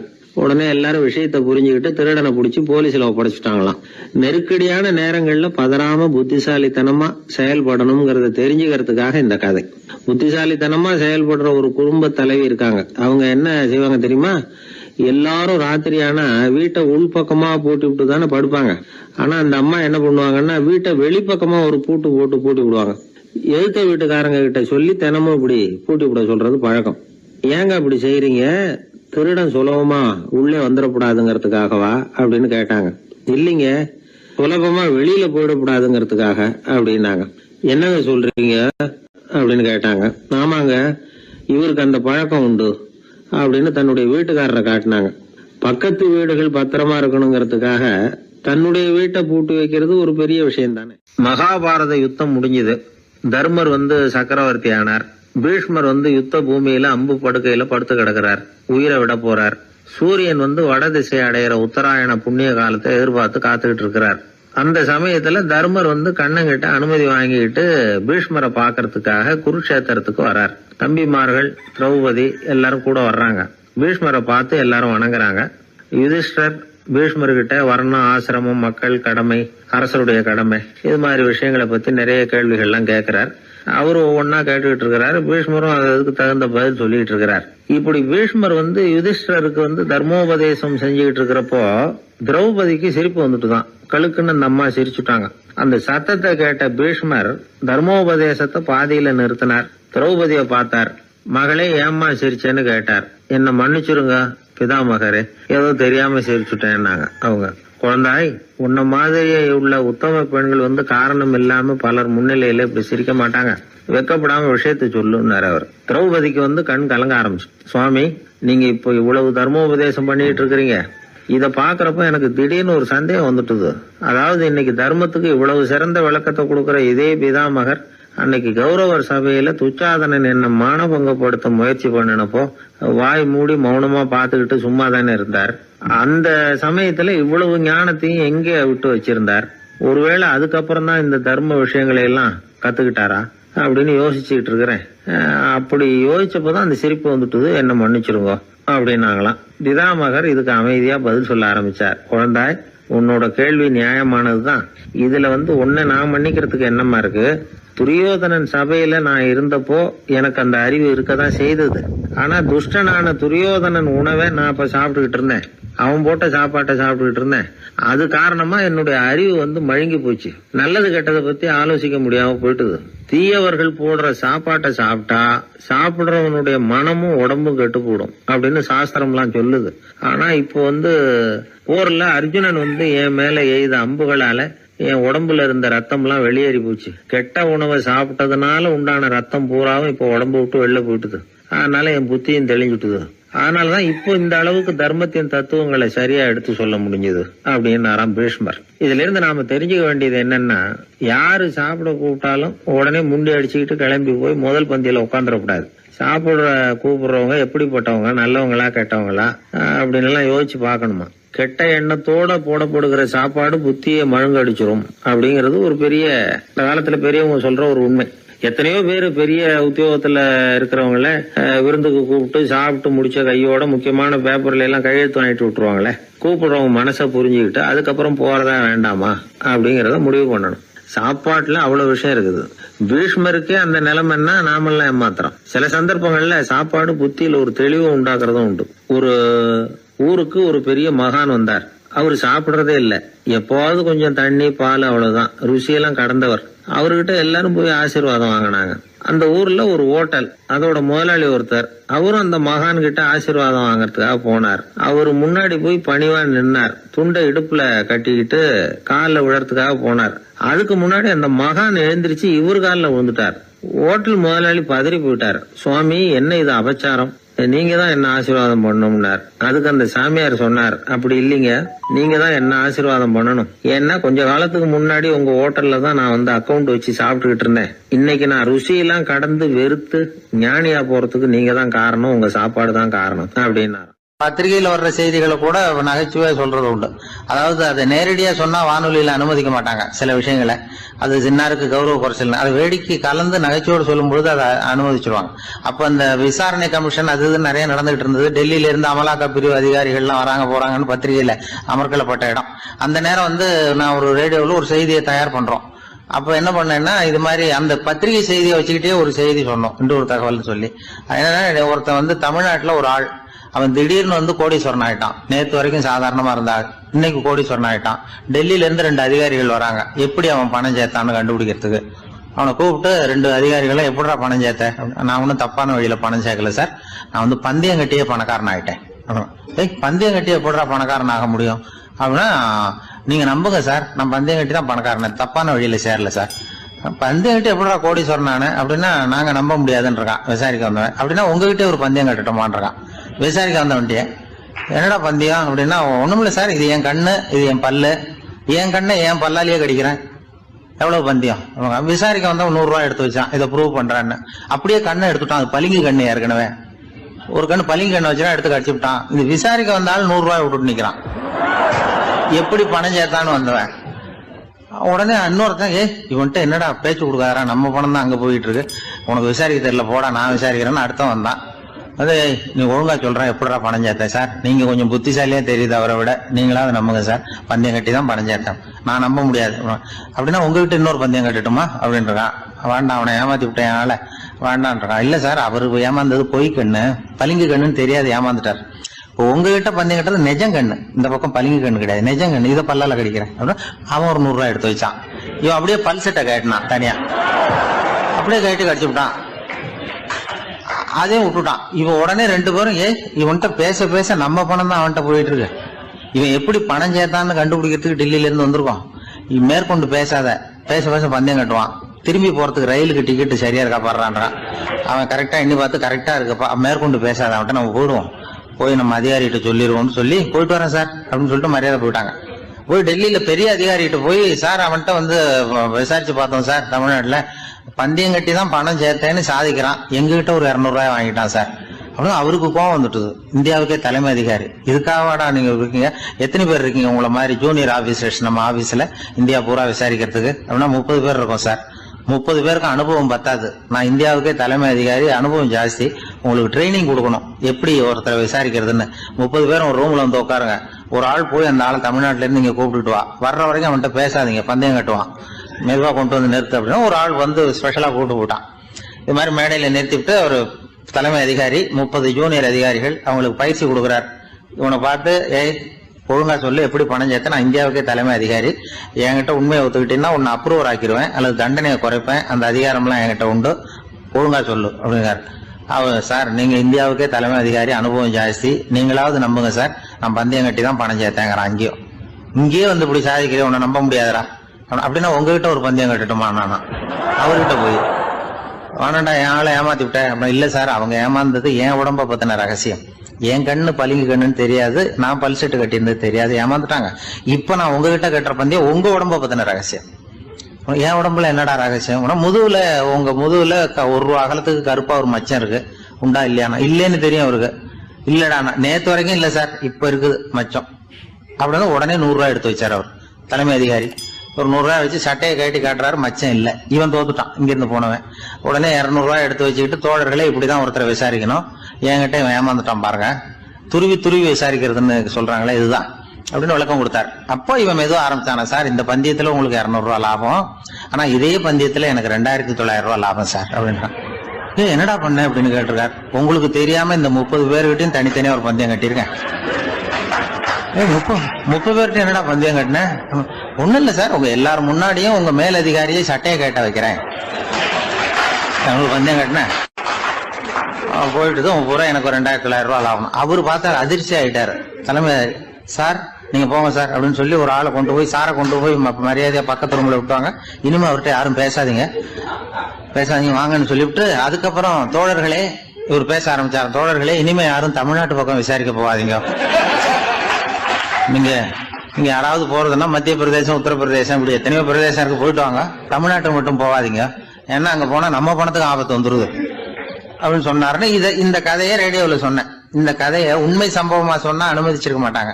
இந்த நகைச்சுவைக்கு உள்ள மரியாதை என்னன்னா, அது ஒரு கதை மாதிரி உண்டு பண்ணி இப்படி சொன்னதும், இதுல என்ன என்னுடைய விசேஷம்னா, இந்த ஸ்கிரிப்டை வாங்கிட்டு வர சொல்லி மந்திரியினுடைய பிஏ வந்தார். ஒரு மந்திரி அப்ப இருந்தவர். அவர் பிஏ அடிக்கடி வருவார். வந்து இந்த போன நேற்று முந்தா நாள் ரேடியோவில் சொன்னேன் அந்த இன்னொரு தகவல் காப்பி ஒண்ணு வாங்கிட்டு வா அப்படி இப்படின்னு கூப்பிடுவார். மேடையில பேசுறதுக்கு எங்களுக்கு தேவை, உபயோகப்படும்னு கேட்பார்.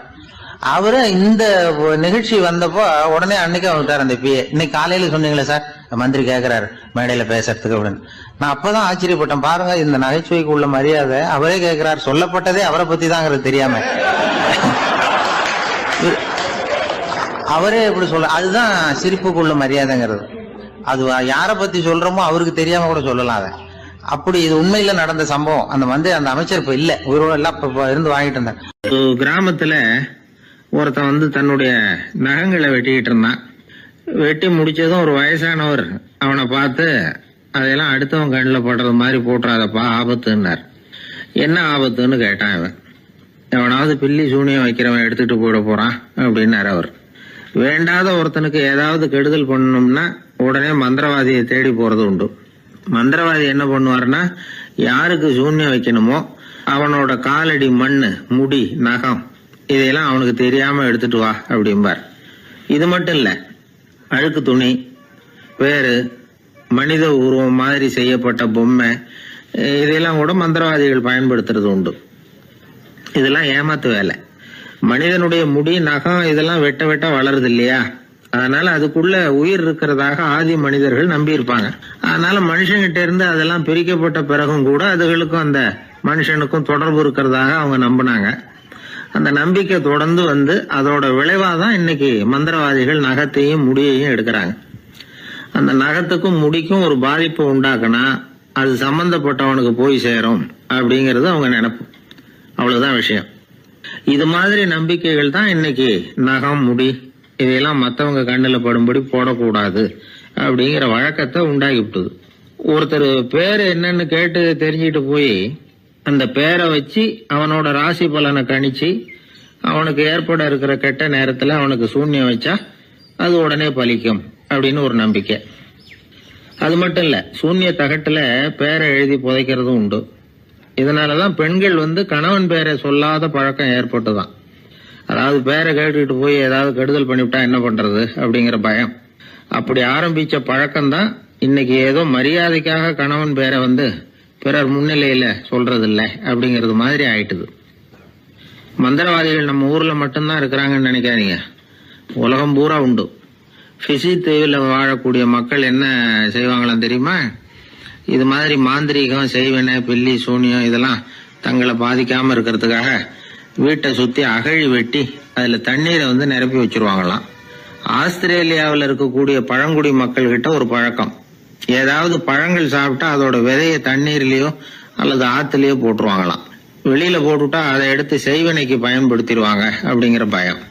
இது மாதிரி உலகம் பூராவும் செய்வினையின் மூலம் அடுத்தவங்களுக்கு பாதிப்பை உண்டு பண்ண முடியும் அப்படிங்கிற நம்பிக்கை இருக்கத்தான் செய்யுது.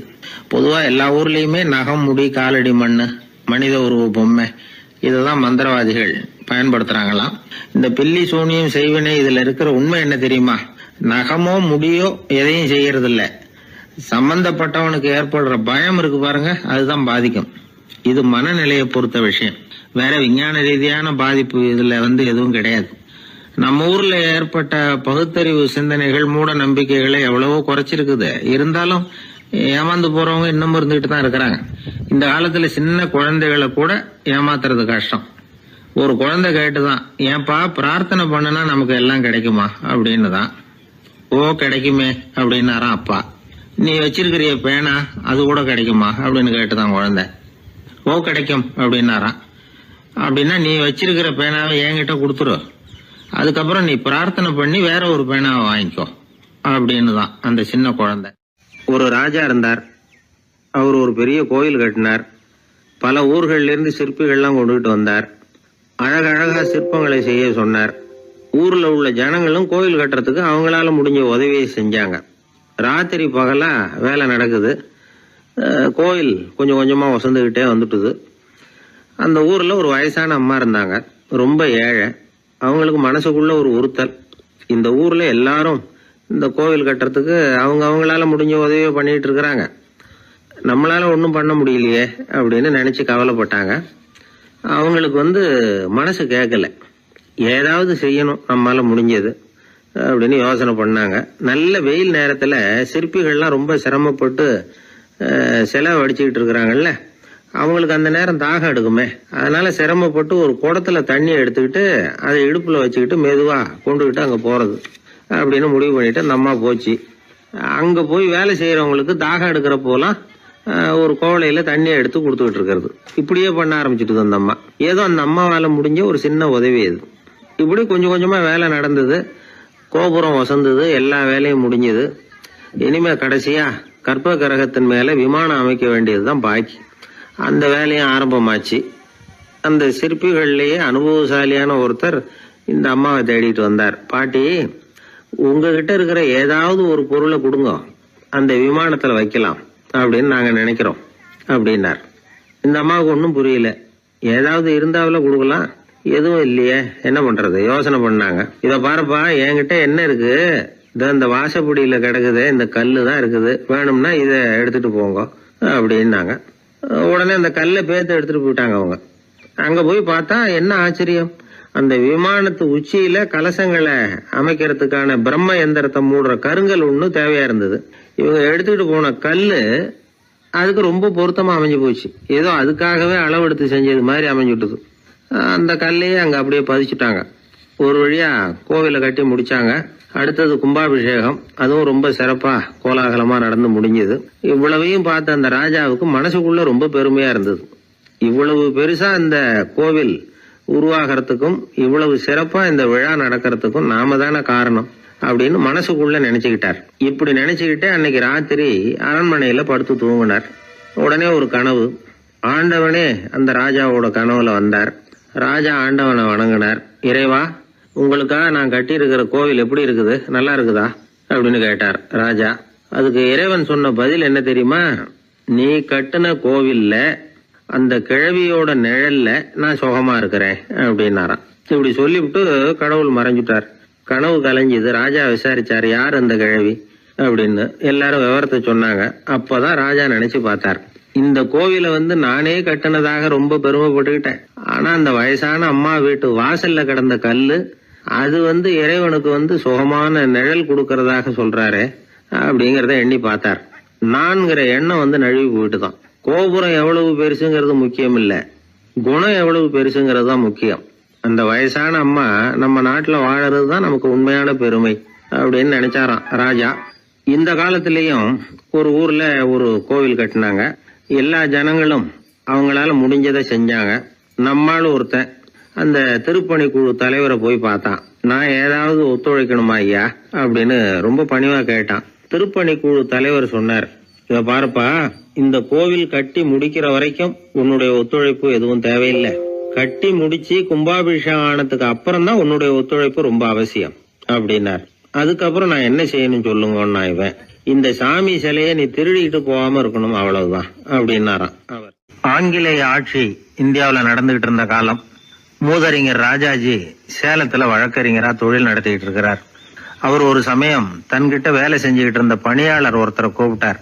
இத பாருப்பா, இந்த அஞ்சல் தலைய இந்த தபால் கவர்ல ஒட்டிட்டு வா அப்படின்னு சொன்னாராம். அந்த ஆள் உடனே அந்த கவரையும் ஸ்டாம்பையும் வாங்கிட்டு போனார். பசை தடவி ஸ்டாம்பை கவர்ல ஒட்டினார். திருப்பி கொண்டுகிட்டு ராஜாஜி கிட்ட கொடுத்தார். இவர் அதை வாங்கி பார்த்தார். உடனே சிரிக்க ஆரம்பிச்சிட்டாராம். அவரால் சிரிப்பை அடக்க முடியல.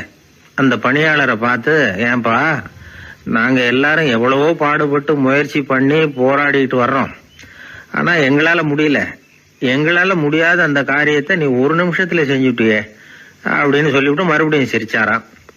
பணியாளருக்கு உடனடியாக ஒன்றும் புரியல, என்னன்னு பார்த்தார். அப்புறம் ராஜாஜி சொன்னாராம், ஆமாப்பா, நீ ஒரு நிமிஷத்துல பிரிட்டிஷ் மன்னரை வந்து கவுத்துட்டியே அப்படின்னாராம். அப்புறம் தான் விவரம் புரிஞ்சிருக்குது. அந்த பணியாளர் மன்னர் உருவம் இருந்த அந்த தபால் தலைய அந்த கவர்ல தலைகீழா ஒட்டி வச்சிருக்கிறார். அதை பார்த்துட்டு தான் ராஜாஜி அப்படி சொன்னாராம். இந்த நகைச்சுவை உணர்வு அவருக்கு இயல்பாவே இருந்தது. சேலத்துல வெங்கட சுப்பையர் அப்படின்னு சொல்லி ஒரு பிரபலமான வக்கீல், அவரும் ராஜாஜியும் ஒரு ஊர்ல பொதுக்கூட்டத்தை முடிச்சுக்கிட்டு திரும்பி ரயில்ல சென்னைக்கு வந்துகிட்டு இருக்கிறாங்க. ராத்திரி நேரம். வெங்கட சுப்பையர் ஜன்னல் ஓரமா உட்காந்து பயணம் பண்ணிட்டு இருக்கிறார். திடீர்னு ஒரு இடத்துல அவரோட கை கடிகாரம் நழுவி ஜன்னல் வழியா வெளியில வந்துட்டுதான். அவர் உயிருக்குயிரா பாதுகாத்து வச்சிருந்த வாட்ச் அது. ஏன் தெரியுமா? அவர் வக்கீல் ஆகிறதுக்கு முன்னாடி சென்னை கிறித்துவ கல்லூரியில பணியாற்றிக்கிட்டு இருந்தார். பணி முடிஞ்சு விலகிறப்போ அவர்கிட்ட படிச்ச மாணவர்கள்லாம் அன்புக்கு அடையாளமா ரொம்ப பிரியமா கொடுத்த கை கடிகாரம் அது. அப்பேற்பட்ட அன்பு பரிசை திடீர்னு இழந்து விடுறதுக்கு யாருக்கு தான் மனசு வரும்? ஐயோ, வாட்சி வெளியில விழுந்துட்டுதே அப்படின்னு பதற்றத்தோட சத்தம் போட ஆரம்பிச்சாராம். ராஜாஜி பக்கத்துலதான் உட்கார்ந்து இருக்கிறார். இருந்தாலும் இதை கேட்டுவிட்டு பதட்டப்படல, பதில் எதுவும் சொல்லல. அவர் பாட்டுக்கு என்னத்தையோ 1, 2, 3ன்னு எண்ணிட்டே வந்தாராம். வெங்கட சுப்பையர் ரொம்ப வேதனைப்பட்டிருக்கார். என்னங்க இது, என்னோட அருமையான கை கடிகாரம் நழுவி வெளியில விழுந்துட்டுது, அதுக்காக நான் தவிச்சுக்கிட்டு இருக்கிறேன். நீங்க என்னன்னா இதை கொஞ்சம் கூட காதுல வாங்கிக்காம குழந்தை மாதிரி என்னத்தையும் எண்ணிக்கிட்டே வர்றீங்களே அப்படின்னாராம். அப்பவும் ராஜாஜி ஒன்னும் பதில் பேசல. அவர் பாட்டுக்கு விடாம எண்ணிக்கிட்டே வந்தார். அடுத்த ஸ்டேஷன்ல வண்டி நின்னுது. ராஜாஜி ஸ்டேஷன் மாஸ்டரை கூப்பிட்டார். அவர் வந்ததும் அவர்கிட்ட சொன்னாராம், சார், எங்களுக்கு ஒரு உதவி செய்யணும். நாங்க வர்ற வழியில என் நண்பரோட வாட்சி வெளியில விழுந்துட்டுது. அது விழுந்த இடத்துல இருந்து தந்தி கம்பங்களை விடாம எண்ணிக்கிட்டே வந்திருக்கிறேன். இவ்வளவு கம்பங்களுக்கு அப்பால அது கிடக்கும். தயவு பண்ணி யாரையாவது அனுப்பி அதை தேட ஏற்பாடு பண்ணுங்க. அது கிடைச்சுட்டுதுன்னா எங்களால முடிஞ்ச அன்பளிப்பு தர்றோம். அது மட்டும் இல்ல, எங்களுக்கு ஒரு லெட்டர் போடுங்க, கிடைச்சுட்டுதுங்கிற விவரத்தை நாங்க வந்து வாங்கிக்கிறோம் அப்படின்னு எல்லாம் சொன்னாங்களாம். அப்படின்னு சொல்லி முகவரியெல்லாம் கொடுத்துட்டு வந்துட்டாங்க அவங்க. கொஞ்ச நாள்ல அந்த கடிகாரமும் வந்து சேர்ந்துட்டுதான். இது எதுக்கு சொல்றாங்கன்னா, பதற்றம் அடையக்கூடாது அப்படிங்கறது ரொம்ப முக்கியம். பதற்றம் அடையக்கூடிய நேரத்துல கூட அறிவை சிதற விடாம செயல்படுத்துற சாமர்த்தியம் எல்லாருக்கும் சுலபமா வந்துடாது. அவரோட நகைச்சுவை உணர்வுக்கு இன்னொரு உதாரணம். ஒரு தடவை அவரை பாக்குறதுக்கு ஒரு நண்பர் வந்தாராம். என்னப்பா பண்ணிட்டு இருக்கிற அப்படின்னு விசாரிச்சிருக்காரு ராஜாஜி. இப்ப நான் நிறைய கதை கட்டுரை எல்லாம் எழுதுறேன் சார், புத்தகம் போடுறேன் அப்படின்னாராம் வந்தவர். அப்படின்னா சாப்பாட்டுக்கு என்ன பண்ற அப்படின்னு கேட்டாராம் ராஜாஜி. இங்க எழுத்த நம்பி யாரும் காலம் தள்ள முடியாதுங்கிறத அவ்வளவு தெளிவா அவர் புரிஞ்சு வச்சிருக்கிறார். என்னுடைய நண்பர் ஒருத்தர், அவர் விரல்ல நகமே இருக்காது. என்ன காரணம்னு நினைக்கிறீங்க? எல்லாத்தையும் அவரே கடிச்சு துப்பிடுவார். அப்படி ஒரு பழக்கம். சின்ன குழந்தைகள் நகம் கடிக்குது, விரல் சூப்புது. இதுக்கு என்ன காரணம் தெரியுமா? குழந்தைகள் மனசுல ஏற்படக்கூடிய ஒருவித பாதுகாப்பின்மை, இன்செக்யூரிட்டி, அல்லது தான் சரியா கவனிக்கப்படல அப்படிங்கிற எண்ணத்தோட வெளிப்பாடு தான் அது அப்படிங்கிறாங்க டாக்டர்கள். சில இடங்கள்ல 2வது குழந்தை பிறந்த உடனே பெரியவர்கள் கவனம் முதல் குழந்தைகிட்ட இருந்து கொஞ்சம் விலகி 2வது குழந்தைகிட்ட போயிடும். அந்த சமயத்துல முதல் குழந்தைக்கு இந்த பழக்கம் ஏற்படுறதுக்கு வாய்ப்பு உண்டா. சில குடும்பங்கள்ல கணவன் மனைவி 2 பேருமே வேலைக்கு போறவங்களா இருப்பாங்க. குழந்தை ரொம்ப நேரத்துக்கு பெத்தவங்களை பிரிஞ்சு இருக்க வேண்டிய சூழ்நிலை இருக்கும். குழந்தை ஒரு பாதுகாப்பின்மையை உணர ஆரம்பிக்கும். இந்த பழக்கம் வந்துடும். அதனால ஒரு குழந்தைக்கு தான் ஒதுக்கப்படுறோம் அப்படிங்கிற நினைப்பு வராம பாத்துக்கணும். வளர்ந்த குழந்தைகளும் நகம் கடிக்கும். வயசானவங்க கிட்டையும் இந்த பழக்கம் இருக்கும். இது ஒரு மனச்சிதைவின் வெளிப்பாடு அப்படிங்கிறாங்க மனநல நிபுணர்கள். அம்மா அப்பா திட்டினாலும் சரி, அல்லது ஆசிரியர் திட்டினாலும் சரி, இந்த பழக்கம் வந்துடும். நாம தவறு பண்ணிட்டோம் அப்படிங்கிற நினைப்பு வர்ற சமயம் நகம் கடிக்க ஆரம்பிச்சிருவோம். ஏதோ ஒண்ணு அடையணும் அப்படின்னு நினைக்கிறோம், அதை அடைய முடியல. இப்படி ஒரு ஏக்கம் வர்ற சமயத்திலேயும் சில பேர் நகத்தை கடிக்க ஆரம்பிச்சிருவாங்க. ஒரு பெரிய அதிகாரி, தனியார் நிறுவனத்துல வேலை பார்க்கிறவரு, அவரு டென்ஷன் ஆயிட்டாருன்னா உடனே அறைக்கு அதை சாத்தி விடுவாங்களாம். அவரே சாத்திக்குவாராம். அப்படி சாத்திக்கிட்டு உள்ள எதையாவது வெறிச்சு பார்த்துக்கிட்டே நகத்தை கடிக்க ஆரம்பிச்சிருவாராம். இந்த பழக்கம் உலகம் பூரா உண்டு. நகம் கடிக்கிறவங்களை அந்த பழக்கத்திலிருந்து மீட்கிறதுக்கு என்ன வழி அப்படின்னு லண்டன்ல உள்ள அழகியல் நிறுவன நிபுணர்கள் யோசனை பண்ணி பார்த்திருக்கிறாங்க. சில ஆய்வுகள் பண்ணி பார்த்தாங்களாம். அவங்க என்ன பண்ணாங்க தெரியுமா? நகம் கடிக்கிற பழக்கம் உள்ளவங்களையெல்லாம் தேடி பிடிச்சாங்க. அவங்களையெல்லாம் 3 பிரிவா பிரிச்சுக்கிட்டாங்க. ஒரு பிரிவு கிட்ட என்ன சொன்னாங்கன்னா, உங்களுக்கு நகத்தை கடிக்கணுங்கிற நினைப்பு வர்றப்போவெல்லாம் டைரி எழுத ஆரம்பிச்சிருங்க அப்படின்னாங்களாம். இன்னொரு பிரிவு கிட்ட உங்களுக்கு அந்த நினைப்பு வர்றப்போவெல்லாம் உங்க நகத்துக்கு வண்ணம் பூச ஆரம்பிச்சிருங்க, அழகுபடுத்த ஆரம்பிச்சிருங்க, நெயில் பாலிஷ் போடுறாங்களே அது மாதிரி, அப்படி ஒரு யோசனை சொல்லியிருக்காங்க. மூணாவது குழுவினர்கிட்ட உங்களுக்கு நகத்தை கடிக்கணுங்கிற எண்ணம் வர்றப்போவெல்லாம் விரல்களை இறுக்கமா மூடி வச்சுக்கிட்டு வேற விஷயங்கள்ல கவனம் செலுத்துங்க அப்படின்னு சொன்னாங்களாம். இப்படி 3 வித முயற்சி பண்ணி பார்த்ததுல கடைசியா அவங்க என்ன கண்டுபிடிச்சாங்க தெரியுமா? 3வது குழு செஞ்சதுல நல்ல பலன் கிடைச்சதாம். அதாவது நகம் தெரியாதபடிக்கு விரலை இறுக மூடிக்கிட்டு வச்சுக்கிட்டோம்னா அந்த பழக்கம் மாறுதான். அப்படி இருந்தவங்க கிட்ட இந்த நகம் கடிக்கிற பழக்கம் மெதுவா குறைஞ்சு போச்சான். அதனால நகம் கடிக்கிற பழக்கம் உள்ளவங்க இதை முயற்சி பண்ணி பார்க்கலாம். ஒரு ஆள் இருந்தார், அவருக்கு எப்ப பார்த்தாலும் நகத்தை கடிச்சுக்கிட்டே இருக்கணும், அப்படி ஒரு பழக்கம். அதனால அவர் விரல்ல எப்பவும் நகை இருக்கிறது இல்ல, விரல் இருக்கிறதே பெரிய ஆச்சரியம். அவருக்கு திடீர்னு உடம்புல அரிப்பு, சொரிஞ்சிக்க முடியல, அரிப்பும் நிக்கல. ஒரு வாரம் தொடர்ந்து கஷ்டப்பட்டார். கடைசியா ஒரு டாக்டர் கிட்ட ஓடினார். அவர் எல்லாத்தையும் விவரமா கேட்டுக்கிட்டு கடைசியா கொஞ்சம் மாத்திரை கொடுத்து வேலைக்கு ஒண்ணு சாப்பிடு அப்படின்னாராம். இந்த மாத்திரை எதுக்கு டாக்டர்? அரிப்பு நிக்கிறதுக்கா அப்படின்னாராம். இல்ல நகம் வளர்றதுக்காக அப்படின்னாராம் இந்த டாக்டர். ஒரு கோவில்ல ஆன்மீக சொற்பொழிவு நடந்துகிட்டு இருக்குது. ஒரு பெரியவர் பேசிக்கிட்டு இருக்கார். கடவுளை பத்தியும் சொர்க்கத்தை பத்தியும் மனுஷனை பத்தியும் அவர் விவரமா பேசுறார். எல்லாரும் உட்கார்ந்து கேக்குறாங்க. அந்த கூட்டத்துல ஒரு தத்துவ ஞானியும் உட்கார்ந்து இருக்கிறார். அவரு அவருடைய நண்பர். பேசி முடிச்சதும் அந்த பெரியவர் மேடையை விட்டு இறங்கினார். நேரா அந்த தத்துவ ஞானி கிட்ட வந்தார். எப்படி இருந்தது என்னுடைய பேச்சு அப்படின்னு கேட்டார். நீங்க பேசினது ஒண்ணுக்கு ஒண்ணு முரண்பாடா தெரிஞ்சது அப்படின்னாராம் இவரு. நான் என்ன அப்படி தப்பா பேசிவிட்டேன் அப்படின்னாராம் அவரு. கடவுளை நம்புகிறவன் சொர்க்கத்துக்கு போவான்னு சொன்னீங்க, அப்புறம் நல்ல விதமா வாழறவன் சொர்க்கத்துக்கு போவான்னு சொன்னீங்க அப்படின்னாராம். இதுல என்ன முரண்பாடுன்னு கேட்டிருக்காரு அவர். இதுலதான் முரண்பாடு தெரியுது எனக்கு. அதாவது இங்க ஒருத்தன் எல்லா தப்பும் பண்ணிட்டு இருக்கிறான், அவன் கடவுளை நம்பினான்னா அவன் சொர்க்கத்துக்கு போவானா? இது என்னுடைய முதல் கேள்வி. இல்லைன்னா ஒருத்தன் எந்த தப்பும் பண்ணல, ரொம்ப ஒழுங்கா வாழ்ந்துகிட்டு இருக்கிறான், ஆனா அவன் கடவுளை நம்பல, அவன் என்ன நரகத்துக்கு தான் போவானா? கடவுள் நம்பிக்கை உள்ள ஒரு திருடன் என்ன ஆவான், எங்க போவான்? கடவுள் நம்பிக்கையே இல்லாத ஒரு நல்லவன் என்ன ஆவான், எங்க போவான்? ஒருத்தன் இங்க கடவுள் நம்பிக்கையோட வாழறது முக்கியமா அல்லது நல்லவனா வாழறது முக்கியமா? இதுதான் இவர் கேட்ட கேள்வி. இதை கேட்டதும் அந்த பெரியவர் குழம்பி போட்டார். அவர் சொன்னது நியாயம் தானே. கடவுளை நம்புறவன் தான் சொர்க்கத்துக்கு போவான்னா பேசாம கடவுளை நம்பிக்கிட்டு இந்த உலகத்துல எல்லா தப்பும் பண்ணிட்டு இருக்கலாமே. பேச்சாளர் குழப்பத்தோட வீட்டுக்கு போனார். படுத்து தூங்கினாரு. ஒரு கனவு வந்தது. கனவுல அவர் ஒரு ரயில்ல வேகமா போயிட்டு இருக்கிறார். எதிரில் உட்கார்ந்து இருக்கிறவரை பார்த்து நாம இப்ப எங்க போறோம்னு கேட்டார். சொர்க்கத்துக்கு போயிட்டு இருக்கிறோம் அப்படின்னாங்களாம். ரயில் போய் நின்னுது. இவர் இறங்கினார்.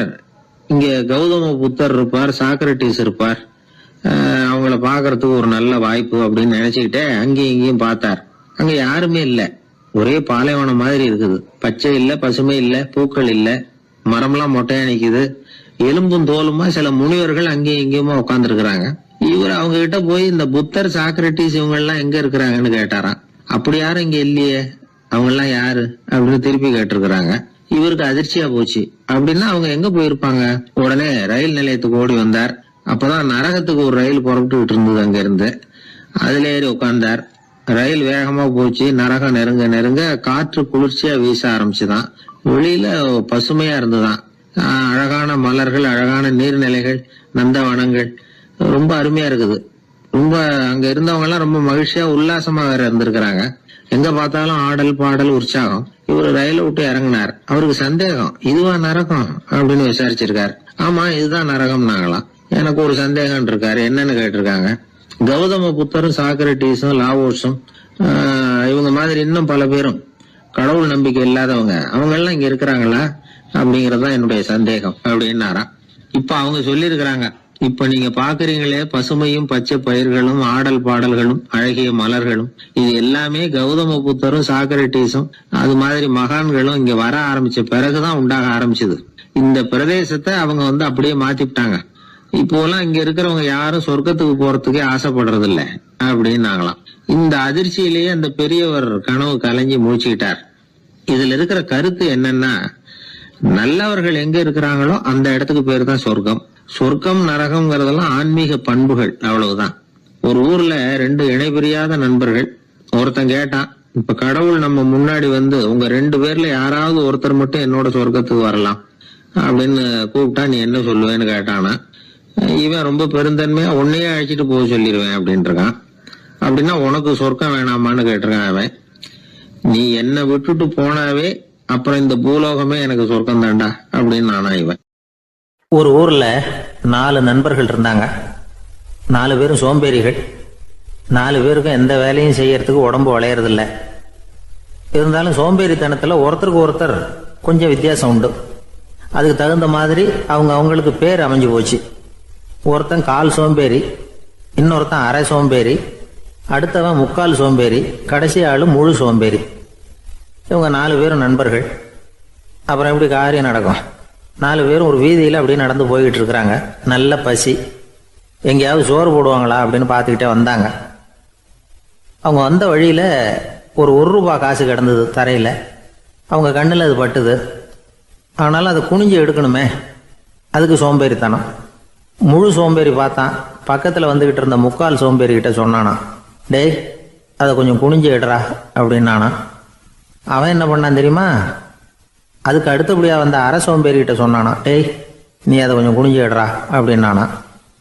அவன் இவனை விட மோசம். அடுத்தவங்கிட்ட சொல்லியிருக்கிறான். அவனும் குனியறதுக்கு தயாராக இல்லை. ஆக கூடி கடைசியில் யாருமே காசை எடுக்கலை. என்னத்துக்கு அனாவசியமாக உடம்ப வளைச்சிக்கணும் அப்படின்னு எல்லாரும் பேசாமல் வந்துட்டாங்க. அவங்க பாட்டுக்கு நடந்து வந்துக்கிட்டே இருக்கிறாங்க. எதிரில் ஒருத்தன் வாழைப்பழத்தை வண்டியில் வச்சு தள்ளிக்கிட்டே வந்தான். ரூபாய்க்கு 4 பழம்னு கூவி விற்றுக்கிட்டே வர்றான். இப்போ அந்த முழு சோம்பேறி சொன்னானா, டேய் வழியில் கிடந்ததை 1 ரூபா, அதையாவது எடுத்துக்கிட்டு வந்திருந்தா இப்போ இந்த பழத்தை வாங்கி ஆளுக்கு ஒன்று சாப்பிடலாமே அப்படின்னானா. ஆமாம் சாப்பிட்ருக்கலாமே அப்படின்னாங்களாம் மற்றவங்களும். ஆனாலும் திரும்பி போய் அதை எடுக்கணும்னு யாருக்கும் தோணலை. பேசாமல் சோர்ந்து போய் நடந்து வந்தாங்களாம். இருட்டி போச்சு. வழியில் ஒரு கோவில். சரி இங்கேயே படுத்து தூங்குவோம் அப்படின்னா ஒருத்தன். அதுதான் சரின்னாங்க மற்றவங்களும். அப்படியே மண்டபத்தில் படுத்துட்டாங்க. கோவில் அர்ச்சகர் வேலையெல்லாம் முடிச்சு விட்டு வெளியில் வந்திருக்காரு. இவங்கள பார்த்தாராம். ஏன் இப்படி சோர்ந்து போய் கிடக்குறீங்க அப்படின்னு விசாரிச்சிருக்காரு. 2 நாளாச்சுங்க நாங்கள் சாப்பிட்டு அப்படின்னாங்களாம். அவர் உடனே ஐயோ பாவம் அப்படின்னு சொல்லி பானை, விறகு, அரிசி, தண்ணி எல்லாம் கொடுத்து நீங்களே சமையல் பண்ணி சாப்பிட்டுக்குங்க அப்படின்னு சொல்லிவிட்டு போயிட்டார். இந்த 4 பேருக்கும் சமையல் பண்ணி சாப்பிட்ணும்னு ஆசையாக தான் இருந்தது. ஆனால் அடுப்பு பற்ற வைக்கணுமே, அதுக்கு தீப்பெட்டி வேணுமே. தீப்பெட்டி இல்லை. இப்போ முழு சோம்பேறி ஆரம்பித்தான். அடுத்தவனை பார்த்து, டேய் கடைக்கு போய் ஒரு தீப்பெட்டி வாங்கிட்டு வாயேன் அப்படின்னு நானான். அவன் வழக்கம் போல் அடுத்தவங்ககிட்ட சொல்லியிருக்கான். அவன் அதுக்கு அடுத்தவங்ககிட்ட சொல்லியிருக்கிறான். கடைசியாக கால் சோம்பேறிக்கிட்ட வந்து சேர்ந்தது. அவனும் அது நம்மால் முடியாது அப்படின்னு பேசாமல் இருந்துட்டான். இப்போ தீப்பெட்டி வேணுமே, அதுக்கு என்ன பண்ணுறது? அவங்களுக்குள்ளே பேசி ஒரு முடிவுக்கு வந்தாங்களாம்.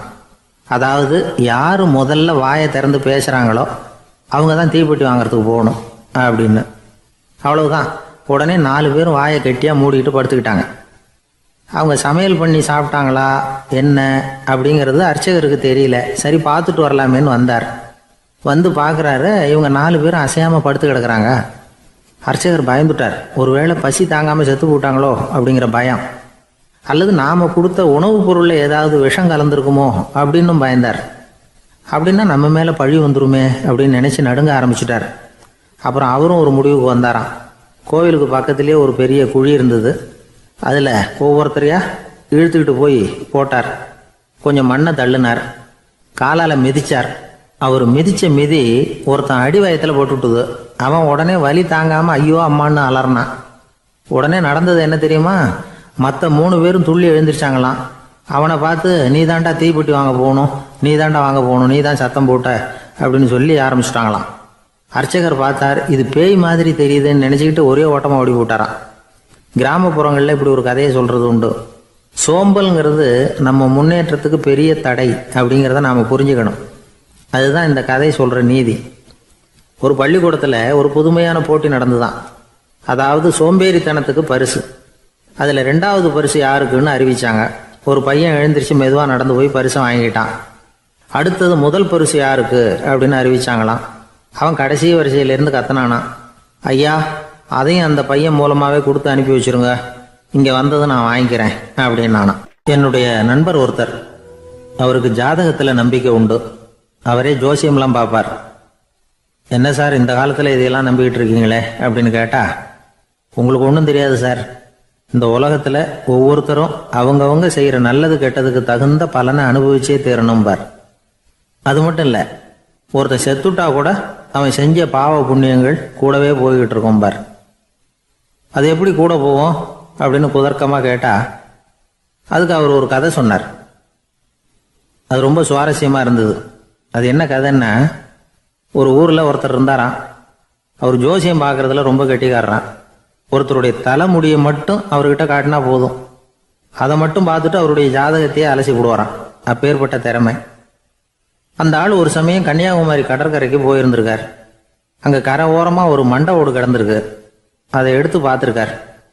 அந்த மண்டை ஓட்டை வச்சுக்கிட்டே அதோட ஜாதகத்தை அலசியிருக்கார். இந்த மண்டை ஓட்டுக்கு உரிய ஆசாமி வாழ்க்கையில் ரொம்ப கஷ்டப்பட்டிருக்கணும், நிறைய கஷ்டத்தை அனுபவிச்சிருக்கணும். அது தாங்க முடியாம தான் கடல்ல விழுந்து தற்கொலை பண்ணிட்டு இருக்கான் அப்படிங்கிறத அவர் கணிச்சுட்டார். இருந்தாலும் இந்த மண்டை ஓடு இன்னமும் அனுபவிக்க வேண்டியது பாக்கி இருக்கு அப்படிங்கிறத அவர் உணர்ந்தாராம். அது சரி, ஒருத்தன் உயிரோடு இருக்கிற வரைக்கும் நல்லது கெட்டதை அனுபவிக்க முடியும், செத்ததுக்கு அப்புறமும் பாக்கி இருக்குன்னா அதை எப்படி அனுபவிக்கிறது? இந்த மண்டை ஓட்டுக்கு இன்னும் கொஞ்சம் பாக்கி இருக்குங்கிறது அவருக்கு புரிஞ்சதே தவிர அதோட அர்த்தம் என்னங்கிறது சரியா விளங்கலை. சரி, இதை இன்னும் கொஞ்சம் விவரமா ஆராய்ச்சி பண்ணுவோம் அப்படின்னு நினைச்சுக்கிட்டு அதை தன்னுடைய வீட்டுக்கு எடுத்துட்டு போயிட்டார். அந்த மண்டை ஓட்டை ஒரு பெட்டியில வச்சு பூட்டினார். தன்னுடைய தனி அறையில அதை பத்திரமா வச்சுக்கிட்டார். தினமும் ராத்திரி ஆனதும் தன்னுடைய மனைவியை பார்த்து, நீ போய் பூஜை அறையில தனியா படுத்துக்க அப்படின்னு சொல்லிவிட்டு தினம் ராத்திரி 12 மணிக்கு பெட்டியை திறந்து அவர் பார்ப்பார். மண்டை ஓடு அப்படியே இருந்ததை தவிர இன்னும் கொஞ்சம் பாக்கி இருக்குங்கிறதுக்கு அர்த்தம் அவருக்கு விளங்கலை. அந்த மண்டை ஓட்டுக்கு இன்னும் என்ன பாக்கி இருக்க போகுது? எப்படியோ ஒரு 10 நாள் போச்சு. அந்த வீட்டம்மாவுக்கு சந்தேகம் வந்துட்டுது. நம்ம வீட்டுக்காரரு நம்மளை தனியா ஏன் தூங்க சொல்றார் அப்படிங்கிற சந்தேகம். உடனே பக்கத்து வீட்டு அம்மா கிட்ட விஷயத்த சொல்லியிருக்கிறாங்க. அந்த அம்மா உடனே, நீ கவலைப்படாத, நான் கண்டுபிடிச்சி சொல்றேன் அப்படின்னு சொல்லிவிட்டாங்களாம். அன்னைக்கு ராத்திரியே ஜன்னல் வழியா எட்டி பார்த்துருக்குறாங்க. இந்த ஆள் மண்டை ஓட்டை கையில வச்சுக்கிட்டு அது திருப்பி திருப்பி பார்த்துக்கிட்டு இருக்கிறான். அதை பார்த்துட்டாங்க. மறுநாள் காலையில் அவரோட மனைவியை பார்த்தாங்க. ஏம்மா, உன் வீட்டுக்காரருக்கு நீ முதல் மனைவியா 2வது மனைவியா அப்படின்னு கேட்டாங்களாம். எனக்கு தெரிஞ்ச வரைக்கும் நான் ஒருத்தி தான் அவருடைய மனைவி அப்படின்னாங்களாம் அவங்க. அப்படி இல்லை, நீ அவருக்கு 2வது மனைவி. முதல் மனைவியின் மண்டை ஓட்டை தான் அவர் தினமும் ராத்திரியில் எடுத்து பார்த்துக்கிட்டு இருக்கிறார் அப்படின்னாங்க அடுத்த வீட்டு அம்மா. அப்படியா விஷயம் அப்படின்னு சொல்லிவிட்டு கணவன் வீட்டில் இல்லாத நேரமாக பார்த்து அந்த மண்டை ஓட்டை எடுத்து கொண்டாந்து ஒரு உரல்ல போட்டு உலக்கையால குத்தி நொறுக்க ஆரம்பிச்சிட்டாங்க. வெளியில போயிருந்த அந்த ஆள் அப்பதான் உள்ள நுழைஞ்சார். மண்டை ஓடு உலக்கை கிட்ட குத்து வாங்கிட்டு இருக்கு.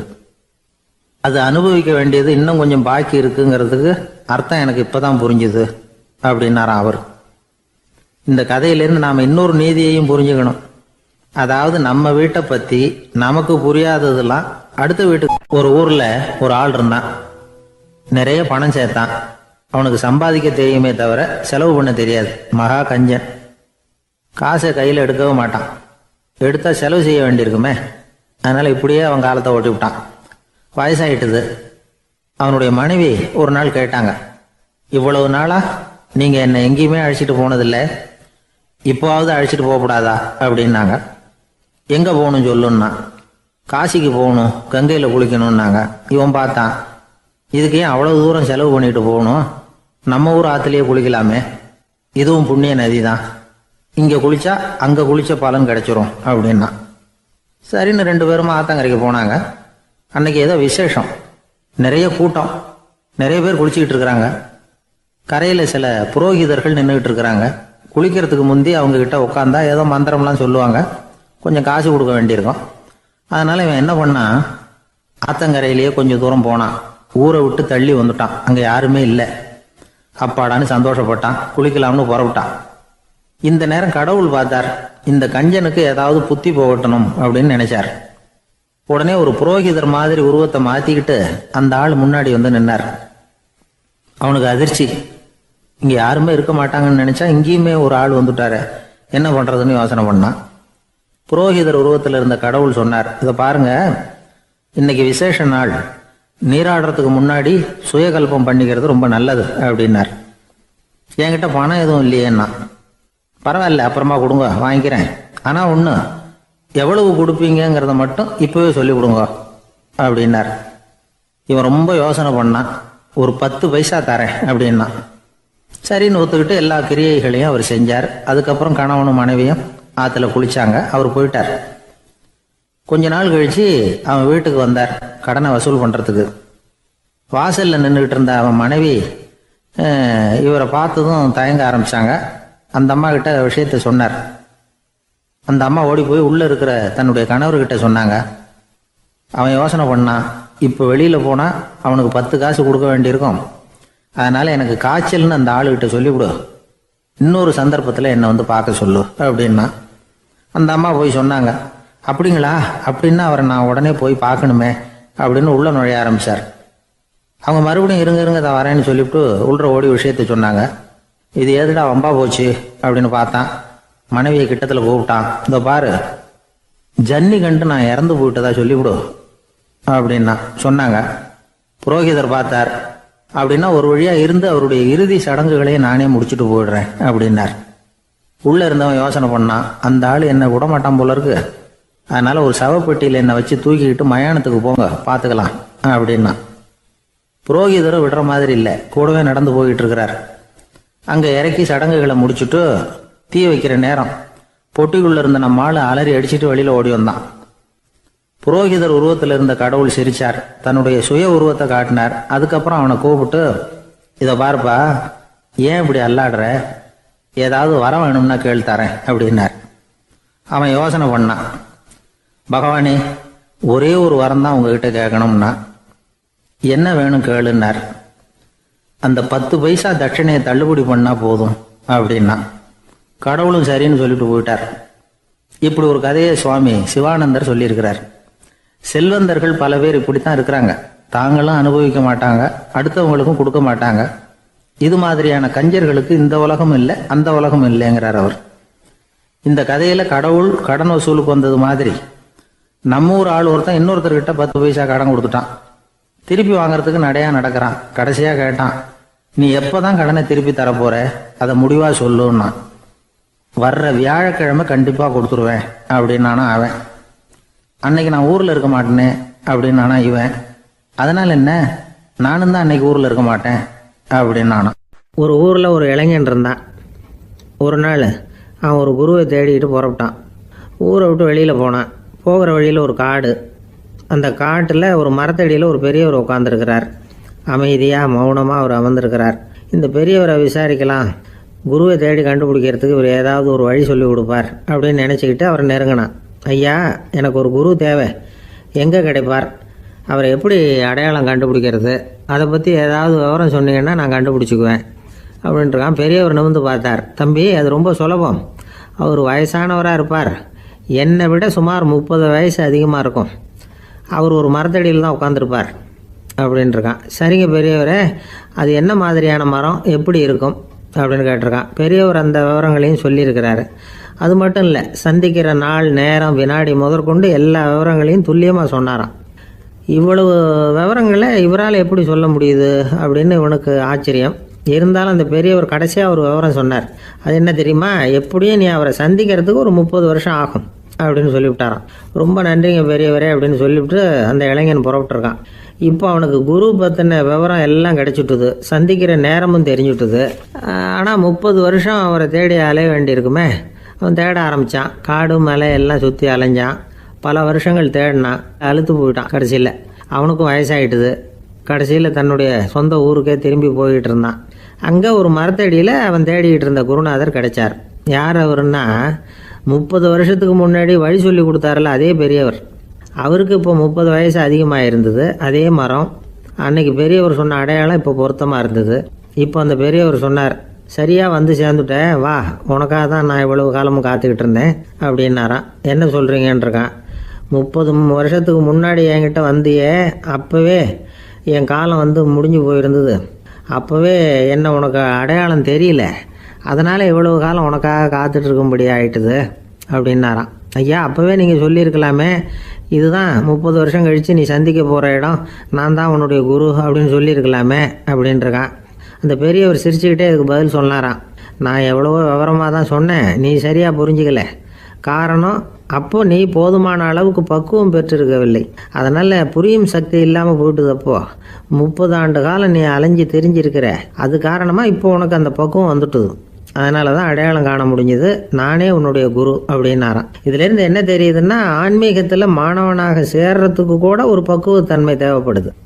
ஒரு பெரிய ஞானி, அவர்கிட்ட சீடனாக இருக்க ஒருத்தன் வந்தான், எதிரில் நின்னான். ஞானி அவனை வெகு நேரம் உற்று பார்த்தார். அப்புறம் சொன்னார், சீடனாக இருக்கிறது ரொம்ப சிரமம்னார். நான் தயாராக இருக்கிறேன்னா.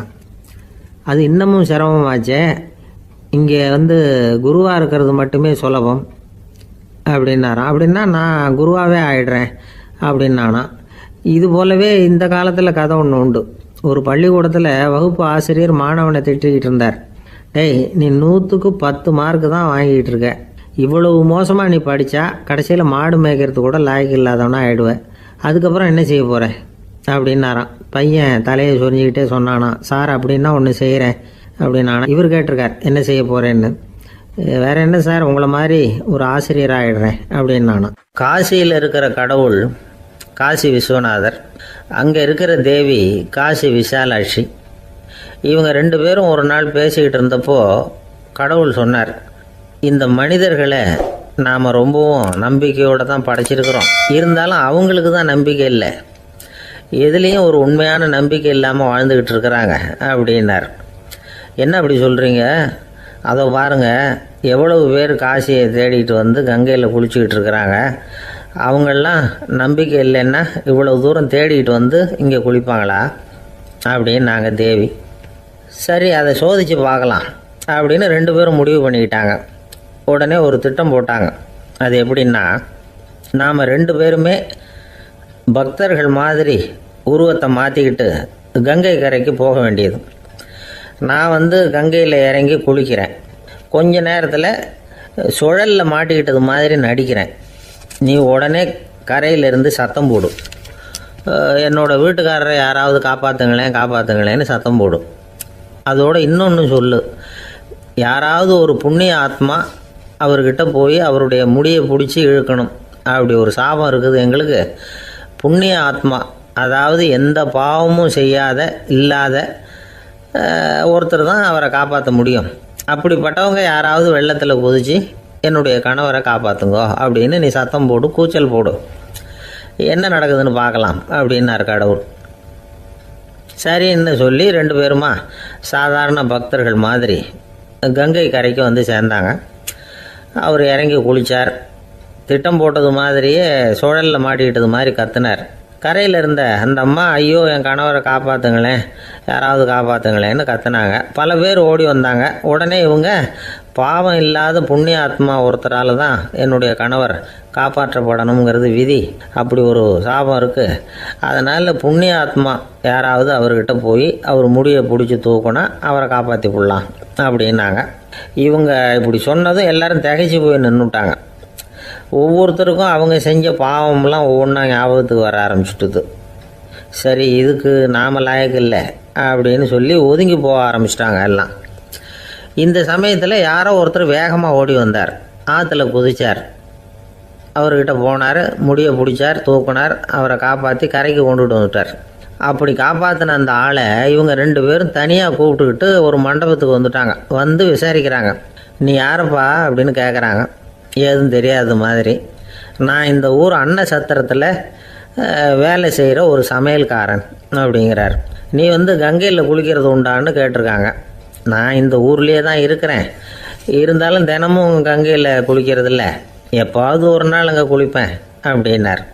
கங்கையில் மூழ்கி எழுந்திரிச்சா பாவம்லாம் தொலையும்னு சொல்கிறாங்க. அப்படி இருக்கிறப்போ அங்கே இன்றைக்கி கங்கையில் குளிச்சுக்கிட்டு இருக்கிறவங்கெல்லாம் தங்களை புண்ணிய ஆத்மாவா நினைக்கல. கங்கையில் குளிக்காத நீ உன்னை புண்ணிய ஆத்மாவா நினச்சி என்னை காப்பாற்ற வந்திருக்கிற, அது எப்படி அப்படின்னு கேட்டார். அதுக்கு அந்த ஆள் சொல்கிறான், கங்கையில் குதித்ததுக்கு அப்புறம் தானே உங்களை காப்பாற்ற போகிறோம்.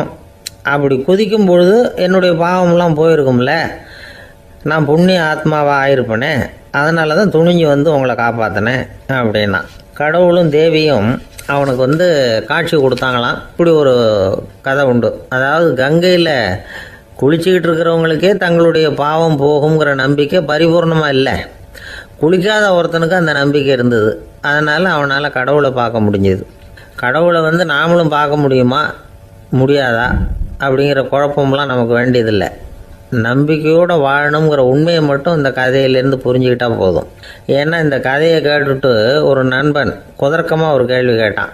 ஏன் சார், கங்கையில் குளித்தா பாவம் போயிடும்னு சொல்கிறீங்களே, நான் எனக்கு வேண்டாத ஒருத்தனை அழைச்சிட்டு போய் கங்கையிலேயே தள்ளி விட்டுட்டு அதுக்கப்புறம் அங்கேயே முழுக்க போட்டுட்டு நான் செஞ்ச பாவத்தை வந்து அதுலேயே கழுவி விட்டுட்டு மறுபடியும் உங்ககிட்ட வந்துடுறேன்னு வச்சுக்கோங்க, நீங்கள் என்னை வந்து புண்ணிய ஆத்மான்னு ஏற்றுக்குவீங்களா அப்படிங்கிறான். ஆள் கொஞ்சம் அசந்தான் நம்மளே அங்கே அழைச்சிட்டு போனாலும் போயிடுவான். ஜவஹர்லால் நேரு பிரதமராக இருந்த சமயம் அவர் ஒரு தடவை சென்னைக்கு வந்திருக்கிறார். இங்கே சில முக்கிய நிகழ்ச்சிகளில் கலந்துக்கிறதுக்காக வந்திருந்தார். ஆளுநர் மாளிகையில் ஒரு நாள் ராத்திரி தங்கி மறுநாள் புதுடெல்லி புறப்படுறதாக ஏற்பாடு. நிகழ்ச்சியிலெல்லாம் முடிச்சுக்கிட்டு ஆளுநர் மாளிகையில் தங்கி இருக்கிறார். அன்றைக்கு இரவு படிக்கிறதுக்கு ஒரு முக்கியமான புத்தகம் அவருக்கு தேவைப்பட்டது. அந்த சமயத்தில் உலக அளவில் ஒரு முக்கியமான பொருளாதாரம் சம்பந்தமான ஒரு புத்தகம் வெளியாகி இருக்கிற விஷயம் அவருக்கு தெரியும். அந்த புத்தகம் மெட்ராஸுக்கு வந்திருக்குமா, அது இங்கே கிடைக்குமா அப்படின்னு விசாரிச்சிருக்கிறார் நேருஜி. அவர் இப்படி கேட்ட உடனே அங்கே இருந்தவங்கெல்லாம் ரொம்ப பரபரப்பாக செயல்பட ஆரம்பிச்சுட்டாங்க. முக்கியமான இடங்கள்ல எல்லாம் விசாரிச்சிருக்கிறாங்க அந்த புத்தகம் உங்ககிட்ட இருக்கான்னு. சென்னையில் உள்ள கன்னிமாரா நூல் நிலையத்துக்கு எப்படியும் அந்த புத்தகம் வந்திருக்கணும் அப்படின்னு ஒரு நம்பிக்கை. அங்கே விசாரித்தாங்க. அந்த புத்தகம் 2 நாளைக்கு முன்னாடி தான் அங்கே வந்திருக்குது அப்படிங்கிற விஷயம் தெரிஞ்சுது. உடனே எல்லோரும் அங்கே ஓடினாங்க. அவங்களுக்கு இன்னொரு சந்தேகம், புத்தகம் வந்திருக்கு சரி, அது இந்த சமயத்தில் வேறு யாரும் படிக்கிறதுக்கு எடுத்துகிட்டு போயிருக்கக்கூடாதே அப்படிங்கிற சந்தேகம் இருந்தாலும் மனசுக்குள்ளே ஒரு தைரியம். இப்படி ஒரு புத்தகம் வெளிவந்திருக்கிற விஷயமே நேருஜி சொல்லி தான் நமக்கே தெரியும். அதுவும் இல்லாமல் உலக பொருளாதாரம் சம்பந்தமான ஏதோ ஒரு புத்தகம் அது. அதை போய் இந்த நேரத்தில் அவ்வளவு ஆர்வமாக யார் எடுத்துகிட்டு போயிட போகிறாங்க அப்படிங்கிற தைரியம். இந்த தைரியத்தோடு அந்த நூல் நிலையத்துக்கு ஓடினாங்க. புத்தகத்தை தேடினா அது கிடைக்கல, யாரோ எடுத்துகிட்டு போயிருக்கிறாங்க. நேருவுக்கு மட்டுமே தெரிஞ்சிருந்த அந்த புத்தகம் பற்றின விஷயம் சென்னையில் வேற ஒருத்தருக்கும் தெரிஞ்சிருக்குது. உடனே எல்லாரும் பரபரப்பாக அதுக்குன்னு இருக்கிற ரிஜிஸ்டர் இருக்குல்ல, பதிவேடு, அதை புரட்டி பார்க்குறாங்க யார் எடுத்துகிட்டு போகிறாங்கன்னு தெரிஞ்சுக்கிறதுக்காக. எடுத்துகிட்டு போனவங்க அதில் கையெழுத்து போட்டிருப்பாங்கல்ல, அதை பார்த்து யாருன்னு தெரிஞ்சுக்கலாம் அப்படிங்கிறதுக்காக தான் அதை புரட்டுறாங்க. அதோ அந்த புத்தகத்தோட பேர் பக்கத்தில் அதை எடுத்துக்கிட்டு போனவங்க கையெழுத்து உத்து பார்க்குறாங்க எல்லாரும். அதில் போட்டிருக்குது பேர் CN அண்ணாதுரை அப்படின்னு எழுதியிருந்தது. அவர் தான் பேரறிஞர் அண்ணா. நேரு படிக்க விரும்பின ஒரு புத்தகத்தை அதே நேரம் படிக்க விரும்பின இன்னொரு தலைவர் இவர். படிக்கிறதுல அவருக்கு இருந்த ஆர்வத்தை நாம் தெரிஞ்சுக்கணும்னா அதுக்கு எவ்வளவோ சம்பவங்கள் இருக்குது. கடைசி காலத்தில் அவர் அடையாறு மருத்துவமனையில் படுத்திருக்கிறார். அவருக்கு ஒரு முக்கியமான அறுவை சிகிச்சை செய்ய வேண்டியிருக்குது அவசரமாக. அமெரிக்காவிலேருந்து டாக்டர் மில்லர் வந்திருக்கிறார். அவர்கிட்ட கேட்குறார், டாக்டர் நாளைக்கே அறுவை சிகிச்சை செய்ய போகிறீங்களா அப்படின்னு. ஆமாங்கிறார் டாக்டர் மில்லர். நாளைக்கு மறுநாள் செஞ்சுக்கிறேனே அப்படின்னாரான் அண்ணா. ஏன் ஏதாவது நாள் பார்க்குறீங்களான்னு கேட்டிருக்கார். இல்லை, ஒரு புத்தகத்தை படிச்சுக்கிட்டு இருக்கிறேன், அதை நாளைக்குள்ளே முடிச்சிருவேன், அதுக்கப்புறம் நான் இறந்தாலும் கவலை இல்லை அப்படின்னாரான் இவர். அவர் தான் அறிஞர் அண்ணா. சங்ககால நூல்கள்லேருந்து சமீபத்தில் வந்த நூல்கள் வரைக்கும் எல்லாம் அவர் படிச்சிருக்கிறார். ஒரு திருமண விழாவில் அவர் பேசும்பொழுது சொன்ன விஷயம் இது. சங்க காலத்தில் காதலியை மணக்க விரும்புகிறவனுக்கு அவனுடைய தந்தை வீர சோதனைகள்லாம் வைப்பார். போய் புலிப்பல் கொண்டுக்கிட்டு வா, அப்போ தான் என் பொண்ணை கொடுப்பேன் அப்படின்னு சொல்லுவார். காதலன் உடனே காட்டுக்கு போவான், ஒரு புலியை கொன்று அதனுடைய பல்லை கொண்டுக்கிட்டு வருவான். அதை வீர பதக்கத்தில் பதிச்சு அவனுக்கு மாமனார் சூட்டுவார் கல்யாண சமயத்தில். இப்போலாம் காதலன் கிட்ட அப்படி சொல்ல முடியாது. இப்போலாம் காதலன்கிட்ட காட்டுக்கு போய் புலிப்பல் கொண்டுக்கிட்டு வான்னு யாராவது சொன்னால் புலி தான் மாப்பிள்ளையாக வந்து சேரும் அப்படின்னார். ஒரு விவசாயி விதைக்கிறதுக்காக வயல்வெளி பக்கம் போகிறார். விதைகளை அள்ளி வீசினார். அப்போ என்ன ஆச்சுன்னா, சில விதைகள் பாதை ஓரத்தில் விழுந்தது, சில விதைகள் முள் செடிகள் மண்டி இருந்த புதருக்கு இடையில் விழுந்தது, சில விதைகள் நல்ல நிலத்தில் விழுந்தது. பாதை ஓரத்தில் விழுந்த விதை என்ன ஆச்சுன்னா அதெல்லாம் பறவைகள் கண்ணில் போட்டுவிட்டுது. உடனே உட்காந்து கொத்தி தின்னுட்டு போட்டுது. அதிகமாக மண் இல்லாத பாறை பகுதியில் விழுந்த விதையெல்லாம் லேசாக வேர் விட்டு முளைக்க ஆரம்பிச்சிது. அதுக்கப்புறம் வேர் கீழேயும் ஆழமாக போக முடியல, மேலேயும் சூரிய வெப்பம் அதிகம் தாங்க முடியல, எல்லாம் காஞ்சி கருகி போட்டுது. புதர் பகுதியில் சில விதைகள் விழுந்தது இல்லையா, முள் செடிகள் காடாக மண்டி போயிருந்தது. அதனால் முளைச்சி வர்ற செடிக்கு நெருக்கடி அதிகமாக போட்டுது, சரியாக வளர முடியல, விளைச்சலும் சரியாக இல்லை. நல்ல நிலத்தில் விழுந்த விதைகள் மட்டும் நல்லா முளைச்சிது, நல்லா வளர்ந்தது, விளைச்சலும் பிரமாதமாக இருந்தது. இந்த கதையை சொல்லிவிட்டு கேட்க செவியுள்ளோர் கேட்கட்டும் அப்படிங்கிறார் இயேசு பெருமான். ஆமாம், இயேசு கடலில் நின்ற படகு ஒன்றில் உட்காந்துருக்கிறார். கடற்கரையில் ஏராளமான மக்கள் உட்காந்துருக்கிறாங்க. அந்த சமயத்தில் தான் இயேசு ஓமைகள் மூலமாக மக்களுக்கு பல உண்மைகளை சொல்லிகிட்டு இருக்கிறார். மக்கள் அந்த கதையை கேட்டுட்டு ஒன்றும் புரியாமல் முழிக்கிறாங்க. அதை கவனித்த இயேசு அந்த ஓமையை விளக்க ஆரம்பித்தார்.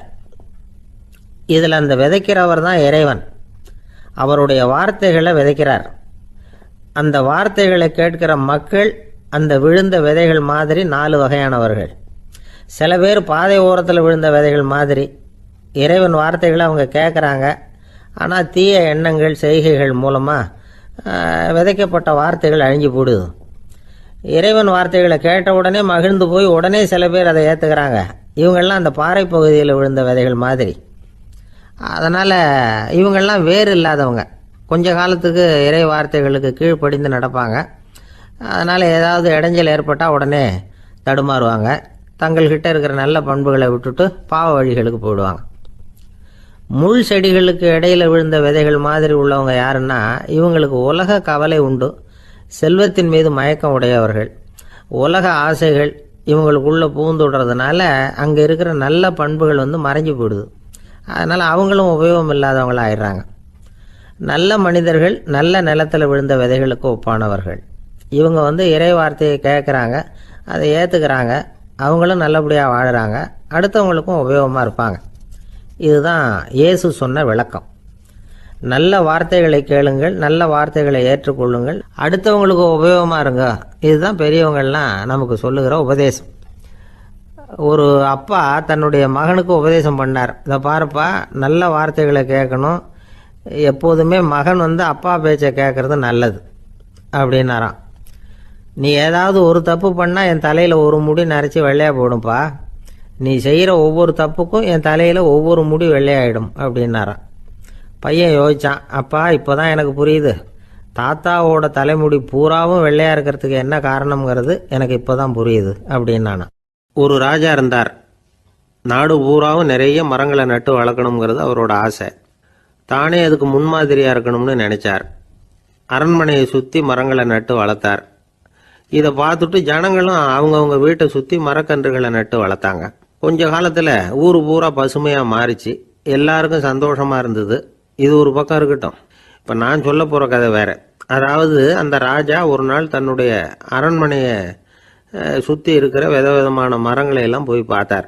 எப்படி இருக்கிறீங்க அப்படின்னு ஒவ்வொரு மரத்துக்கிட்டையும் விசாரிச்சாராம். எந்த மரமும் சந்தோஷமாக இருக்கிறதா தெரியல. அது அதுக்கும் மனசில் ஒரு குறை.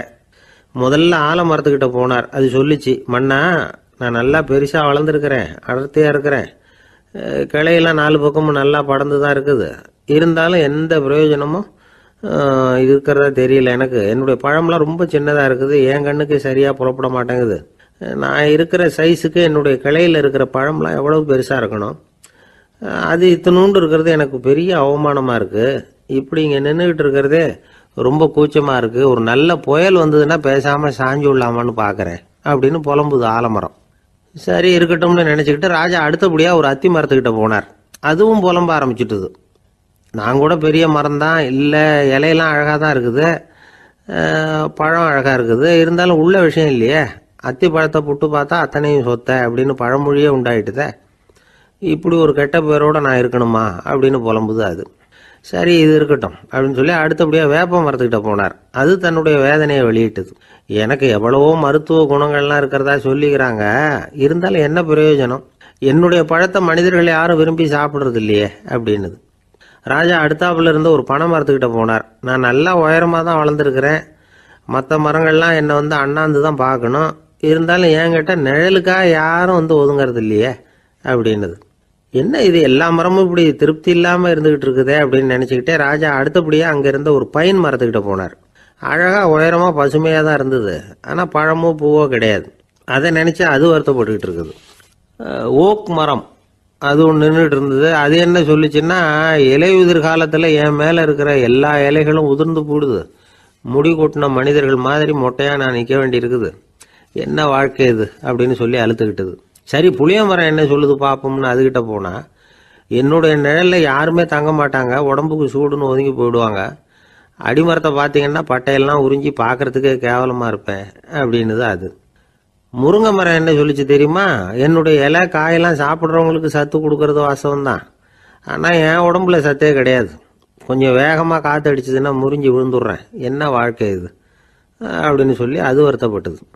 ராஜா யோசனை பண்ணார், என்ன இது மரங்கள் பூமியின் வரங்கள்னு சொல்கிறோம், மழை பெய்யறதுக்கு அதுதான் காரணம், பூமி செழிப்பாக இருக்கிறதுக்கும் அதுதான் காரணம், வீடு கட்டுறதுக்கு மரம், நாற்காலி செய்ய உபயோகப்படுத்துறதுக்கும் அதுதான் உபயோகப்படுது, மனுஷனுக்கு வேண்டிய ஆகாரங்களையும் கொடுக்குது, இப்படிலாம் இருந்தும் எல்லா மரமும் நிம்மதி இல்லாமல் இருந்துகிட்டு இருக்குதே அப்படின்னு நினைச்சார்.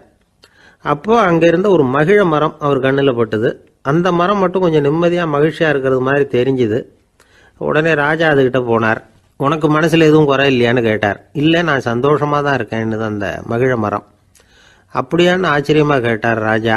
ஆமாம் மன்னா, இந்த இடத்துல நீங்கள் ஒரு முருங்கை மரத்தையோ வேப்ப மரத்தையோ கூட நட்டிருக்கலாம், ஆனால் இந்த இடத்துல நடுறதுக்கு என்ன தேர்ந்தெடுத்துருக்குறீங்க, அதுவே எனக்கு பெருமை, அதுவே எனக்கு திருப்தி அப்படின்னு தான் மகிழ மரம்.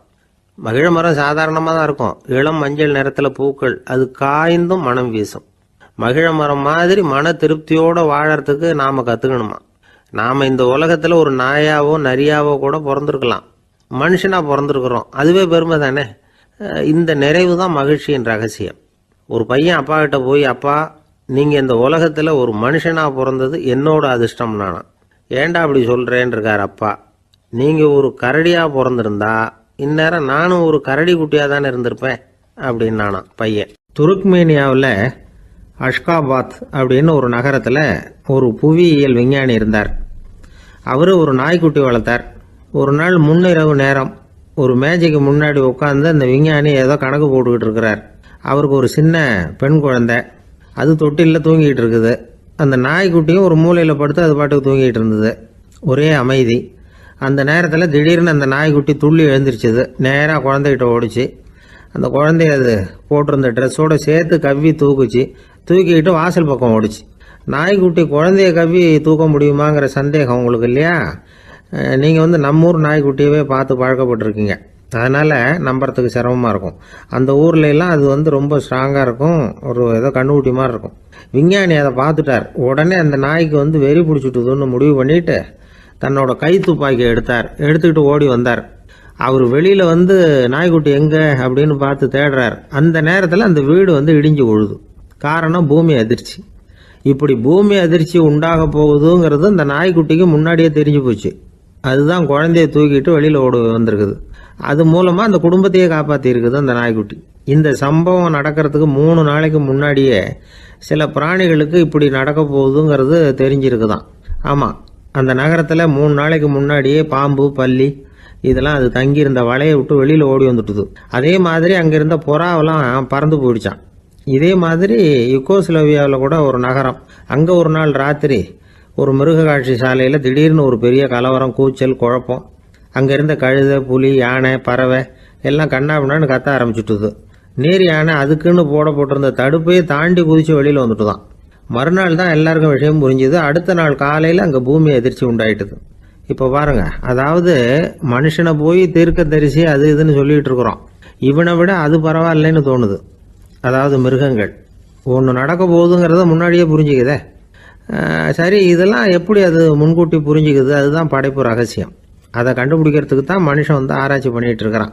விஞ்ஞானிகளோட ஆராய்ச்சியெல்லாம் ஒரு பக்கம் இருக்கட்டும், வீட்டுக்குள்ளேயே சில ஆராய்ச்சி பண்ணி பாருங்களேன். இப்போ சில யோசனை சொல்லி அதை சோதனை பண்ணி பாருங்க அப்படின்னு ஒருத்தர் சொன்னாராம்.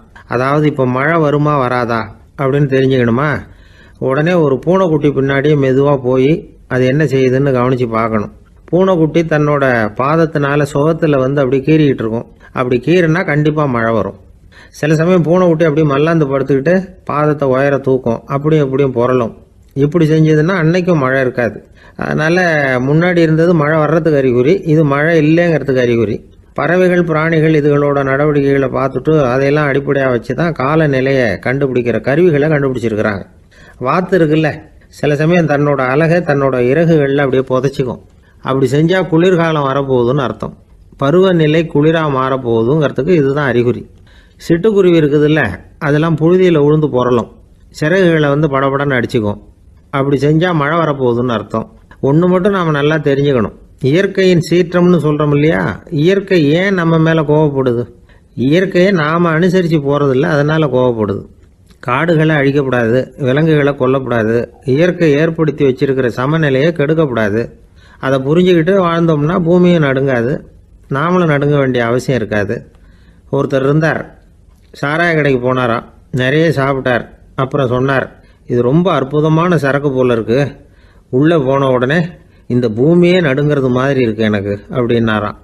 இதுக்கு கடைக்காரர் சொல்லியிருக்கார், நீங்கள் சாப்பிட்டது வெறும் பச்சை தண்ணி தாங்க, இப்போ ஏற்பட்டிருக்கிறது நிஜம் பூமி அதிர்ச்சி அப்படின்னாராம். பக்தின்னு சொல்கிறோம் இல்லையா, அது 3 வகைப்படும் அப்படிங்கிறார் ஒரு பெரியவர். அது என்ன 3 வகைன்னா, தெய்வ பக்தி, அடியார்கள் பக்தி, குரு பக்தி. அடியார் பக்தியை விட தெய்வ பக்தியை விட குரு பக்தி தான் ரொம்பவும் சிறந்ததுங்கிறார் அவர். தெய்வத்துக்கிட்ட செஞ்ச பாவம் குருநாதர்கிட்ட தீர்ந்துருமா, குருநாதர்கிட்ட செஞ்ச பாவம் தெய்வத்துக்கிட்ட போனாலும் தீராதான். இப்படி பெரியவங்களாம் சொல்லி வச்சிருக்கிறாங்க. ஒரு காடு, அங்கே அயோத தௌமியர் அப்படின்னு ஒரு தபோதனர், அவர் பல மாணவர்களை ஒன்றா சேர்த்து ஒரு குருகுலம் நடத்திக்கிட்டு இருக்கிறார். பல தரப்பட்டவங்க பல திறப்பட்டவங்க மாணவர்கள் அதில் சேர்ந்து படிச்சுக்கிட்டு இருக்கிறாங்க. பாஞ்சால ராஜகுமாரன் ஒருத்தனும் அந்த குருகுலத்தில் சேர்ந்து படிச்சுக்கிட்டு இருக்கிறான். அவன் பேர் ஆருணி. பெரிய இடத்து புள்ள, இருந்தாலும் படுப்பில் ரொம்ப கெட்டிக்காரனாக இருந்தான். அவன் தான் அங்கே முதல் மாணவன். ஒரு நாள் குருநாதர் அந்த அரசகுமாரனை கூப்பிட்டார். நம்ம குருகுலத்துக்கு சொந்தமான வயலில் தண்ணீர் பெருகி வெள்ளம் பயிரை அழிக்குதான், அதனால் நீ போய் மடையை அடைச்சிட்டு வந்துரு அப்படின்னார். அந்த அரசகுமாரன் உடனே புறப்பட்டான். குருநாதர் சொல்லிட்டார்ல, உடனே புறப்பட்டான். நான் பெரிய இடத்து பிள்ளையாச்சே, ராஜகுமாரனாச்சே, ரொம்ப செல்வாக்கூட வளர்ந்தவனாச்சே, நான் போய் வயலில் இறங்கி வேலை செய்கிறதா அப்படின்னுலாம் அவன் நினைக்கல. குருநாதர் கட்டளையை நிறைவேற்ற வேண்டியது நம்ம கடமை அப்படின்னு நினச்சான். உடனே ஒரு மண்வெட்டியை தூக்கி தோளில் வச்சுக்கிட்டு புறப்பட்டு போயிட்டான். வயலுக்கு போனான். பார்த்தான், தண்ணி கரையை உடச்சிக்கிட்டு வயலுக்குள்ளே ஏகமாக பாஞ்சிக்கிட்டு இருக்குது. இவன் மண்வெட்டியால் களிமண்ணை புல்லோடு சேர்த்து புல் பத்த மாதிரி வெட்டி வெட்டி போட்டான். இருந்தாலும் மடையை அடைக்க முடியல. தண்ணி அதை மீறி வந்துக்கிட்டே இருக்குது. தண்ணி வேகமாக வயலுக்குள்ளே போய்கிட்டே இருக்குது. போடுற பத்தையெல்லாம் கரைஞ்சி போயிட்டுருக்கு. இருந்தாலும் இவன் தன்னுடைய முயற்சியை கைவிடலை. வெட்டி வெட்டி போட்டுக்கிட்டே இருக்கிறான். காலையில் அங்கே போனவன் சாயந்தரம் வரைக்கும் இப்படி செஞ்சுக்கிட்டு இருக்கிறான். உடம்பும் மனசும் ரொம்பவும் சோர்ந்து போச்சு. இருந்தாலும் குருநாதர் இட்ட கட்டளையை நிறைவேற்றாமல் இருக்கிறோமேங்கிற ஒரு குறை அவனுக்கு இருக்குது. குரு கட்டளையை நிறைவேற்றாத நான் இன்னமும் இருக்கணுமா அப்படின்னு யோசனை பண்ண ஆரம்பிச்சிட்டான். என்ன செய்யலாம்னு பார்த்தான். நம்ம குருநாதர் இட்ட பணிக்காக இந்த உடம்பையே தியாகம் பண்ணலாம் அப்படின்னு முடிவு பண்ணான். தண்ணி பாயுதில்ல, அதுக்கு குறுக்க விழுந்து அப்படியே மடையை அடைச்சிக்கிட்டு அப்படியே படுத்துட்டான். இது மற்றவங்களுக்கு தெரியாது. அன்னைக்கு ராத்திரி ஒரு விளக்கு முன்னாடி உட்காந்து குருநாதர் பிள்ளைங்களுக்கு பாடம் சொல்லி கொடுத்துக்கிட்டு இருக்கிறார். முதல் வரிசையில் இருக்கக்கூடிய ராஜகுமாரனை காணலை. நம்ம ஆருணி எங்கே போனா அப்படின்னு சொல்லி மற்ற மாணவர்களை விசாரித்தார். இப்போ அவங்க சொன்னாங்க, சுவாமி அவன் காலையில் வயலுக்கு மடையை அடைக்கிறதுக்காக போனான், நீங்கள் தான் போக சொன்னீங்க, இன்னும் திரும்பி வரல அப்படின்னு அவர் பையன். குருநாதர் உடனே ஒரு தீவெட்டி எடுத்துக்கிட்டு மாணவர்களை அழைச்சிக்கிட்டு வயலுக்கு போனார். அங்கே போய் பார்த்தா ஆளை காணும். ஆருணின்னு சொல்லி சத்தம் போட்டு கூப்பிட்டு பார்க்குறார். நான் இங்கே இருக்கேன் குருநாதா அப்படின்னு காலுக்கு அடியிலேருந்து ஒரு சத்தம் வருது. குனிஞ்சு பார்த்தா அவன் மடையில் படுத்துருக்கிறான். என்னப்பா இதுன்னார். காலையிலேருந்து இந்த மடையை அடைச்சி பார்த்தேன் சுவாமி, முடியல, அதனால் இப்படி குறுக்க படுத்துட்டேன். என்னை தாண்டறதுக்கு பயந்து போய் தண்ணியை தேங்கி நின்றுட்டுது அப்படின்னா. அவனுடைய குரு பக்தியையும் அவனை தாண்டறதுக்கு அஞ்சு நிற்கிற தண்ணி தேக்கத்தையும் பார்த்துட்டு எல்லாரும் ரொம்ப ஆச்சரியப்பட்டு போயிட்டாங்களாம். ஆறுனே எழுந்திரிச்சு வா அப்படின்னு கூப்பிட்டாரான் குருநாதர். அவன் தண்ணீரை பொழந்துக்கிட்டு எழுந்திரிச்சு வந்தானான். அதனால் அவனுக்கு உத்தாலகன் அப்படின்னு ஒரு பேர். உத்தாலகன்னா தண்ணீரை பிளந்தவன் அர்த்தம். அந்த உத்தாலகன் மாதிரி இந்த காலத்து மாணவர்களுக்கும் குரு பக்தி வேணும் அப்படின்னு சொன்னோம் ஒரு பள்ளிக்கூடத்தில். உடனே நிறைய மாணவர்கள் எழுந்திரிச்சு நின்னாங்க. சார், நீங்கள் எங்களை இன்னமும் சரியாக புரிஞ்சுக்கலன்னு நினைக்கிறோம். அன்னைக்காவது ஒருத்தன் அப்படி இருந்தான், இன்னைக்கு ஏகப்பட்ட உத்தாலகர்கள் இருக்கிறோம். எங்கள் வாத்தியார் கட்டளையிட்டா இப்போவே அது மாதிரி வயலுக்கு போய் மடையில் குறுக்கப்படுத்துக்கிறதுக்கு இந்த வகுப்பில் உள்ள அத்தனை பேரும் தயாராக இருக்கிறோம் அப்படின்னாங்க. அப்படியா அப்படின்னு சொல்லி கேட்டோம் ரொம்ப சந்தோஷமாக. ஒருத்தன் ரொம்ப அடக்கமாக எழுந்திரிச்சான். அப்புறம் சொன்னான், ஆமாம் சார், வகுப்பில் இவர் நடத்துகிற பாடத்தை கேட்டுக்கிட்டு இருக்கிறத விட பேசாமல் போய் மடையில் படுத்துடுறது ஒன்றும் கஷ்டமான காரியமாக இருக்காது. அதனால தான் எல்லாரும் அங்கே போகிறேன்னு சொல்கிறோம் அப்படிங்கிறான். ஐயா, உங்கள் பேரை தொடர்ந்து தினம் கேட்டுக்கிட்டு இருக்கிறேன் அப்படின்னார் ஒருத்தர். தொடர்ந்து கேட்குறீங்களே, உங்களுக்கு காது வலிக்கலையா அப்படின்னு கேட்டோம். பேசுகிற உங்களுக்கே வாய் வலிக்கலை அப்படிங்கிறப்போ கேட்குற எங்களுக்கு எப்படி காது வலிக்கும் அப்படின்னார். நம்ம உடம்புல ஒரு அதிசயம் என்ன தெரியுமா? ரொம்ப நேரம் நாம் நடக்கிறோம்னு வச்சுக்கோங்க, கால் வலிக்கும். ரொம்ப நேரம் வேலை செஞ்சால் கை வலிக்கும், உடம்பு வலிக்கும். ரொம்ப நேரம் பார்த்துக்கிட்டே இருந்தால் கண்ணு வலிக்கும். ரொம்ப நேரம் பேசிக்கிட்டே இருந்தால் வாய் கூட வலிக்கும். ஆனால் ரொம்ப நேரம் கேட்டுக்கிட்டே இருக்கிறதுனால காது வலிக்கிறது இல்லை. அதனால் கேட்கறதுக்கு முக்கியத்துவம் கொடுத்தாங்க நம்ம பெரியவங்க. திருவள்ளுவர் தேவையில்லாமல் வார்த்தைகளை உபயோகப்படுத்த மாட்டார். ஒரு திருக்குறள்னு எடுத்துக்கிட்டாவே அதில் மொத்தம் 7 வார்த்தைகள், அவ்வளவுதான். அப்படி 7 வார்த்தைகள் மட்டுமே உள்ள ஒரு திருக்குறளில் வள்ளுவர் ஒரே வார்த்தையை 5 தடவை உபயோகப்படுத்தியிருக்கிறார், திரும்ப திரும்ப பயன்படுத்தியிருக்கிறார். அப்படின்னா அதை எந்த அளவுக்கு வலியுறுத்தி சொல்கிறார் அப்படிங்கிறத நாம் புரிஞ்சுக்கணும். அது என்ன குறள்? செல்வத்துள் செல்வம் செவிச்செல்வம், அச்செல்வம் செல்வத்துள் எல்லாம் தலை. செவிச்செல்வம்ங்கிறது அவ்வளவு முக்கியமானது. கற்றலின் கேட்டல் நன்று. அதிகம் கேட்கணுங்கிறதுக்காகத்தான் எவ்வளவு கேட்டாலும் காது வலிக்கிறதில்ல. குறைச்சலாக பேசணும், அதிகமாக கேட்கணும். இன்னொரு விஷயம் கவனிங்க, நம்ம உடம்புல கண்ணுக்கு மூடி இருக்குது, எதையாவது நாம் பார்க்க விரும்பலைன்னா உடனே கண்ணை மூடிக்கலாம். நம்ம வாய்க்கு மூடி இருக்குது, பேச விருப்பம் இல்லையா, வாயை மூடிக்கலாம். மூக்குக்கு கூட மூடிக்கிற வசதி இருக்குது, எதையாவது முகர விருப்பம் இல்லையா, மூச்சை அடக்கிக்கலாம். ஆனால் பாருங்கள், காதுக்கு மூடி கிடையாது, அதை கையால் தான் மூட முடியும். யார் என்ன சொன்னாலும் அது நல்லதோ கெட்டதோ காதில் விழுந்துக்கிட்டு தான் இருக்கும். அறிவு தான் நல்ல விஷயங்களை எடுத்துக்கிட்டு கெட்ட விஷயங்களை விட்டுடணும். நல்ல கருத்துக்கள் நம்ம காதில் நிறைய விழுந்துக்கிட்டே இருக்கணும். அதை கேட்டு நாம் நல்லபடியாக வாழணுங்கிறது தான் படைப்பின் விருப்பம். ஆன்மீகவாதிகள் கூட ஒன்று சொல்லுவாங்க, அதாவது ஆன்மீக பாதையில் நீங்கள் முன்னேறணும்னா முதல்ல சிரவணம் செய்யணும்பாங்க. அதாவது பெரியவங்க சொல்கிற நல்ல கருத்துக்களை கேட்கணும் அப்படின்னு அதுக்கு அர்த்தம். அதனால் யார் நல்ல கருத்துக்களை சொன்னாலும் அதை காது கொடுத்து கேளுங்க. இவ்வளவு கருத்துக்களையும் நம்ம நேயர் ஒருத்தர்கிட்ட சொல்லிகிட்டு இருந்தோம். அவரும் சரி சரின்னு தலையாடிக்கிட்டே இருந்தார். அப்புறம் சொன்னார், நீங்கள் சொல்கிறது சரிதான் சார், காதுக்கு மூடி இல்லைங்கிறது ரொம்ப சரி. அதனால தான் உங்கள் தகவல் கூட நாங்கள் விரும்புகிறோமோ இல்லையோ தினம் காதில் விழுந்துக்கிட்டு இருக்குது அப்படின்னார். எங்களுக்கு ரொம்ப பெருமையாக இருந்தது. அப்படியா அப்படின்னோம். ஆனாலும் என்ன மாதிரி சில பேர் நீங்கள் தகவல் சொல்கிற சமயத்தில் காதில் மூடி இல்லையேன்னு சொல்லி கவலைப்படுறதில்ல சார் அப்படின்னார். ஏன்னு கேட்டோம். காதை மூடுறதுக்கு தானே வசதி இல்லை, ரேடியோவை மூடுறதுக்கு வசதி இருக்குதுல்ல, அதனால் டக்குன்னு அதை மூடி வச்சுருவோம் அப்படின்னார்.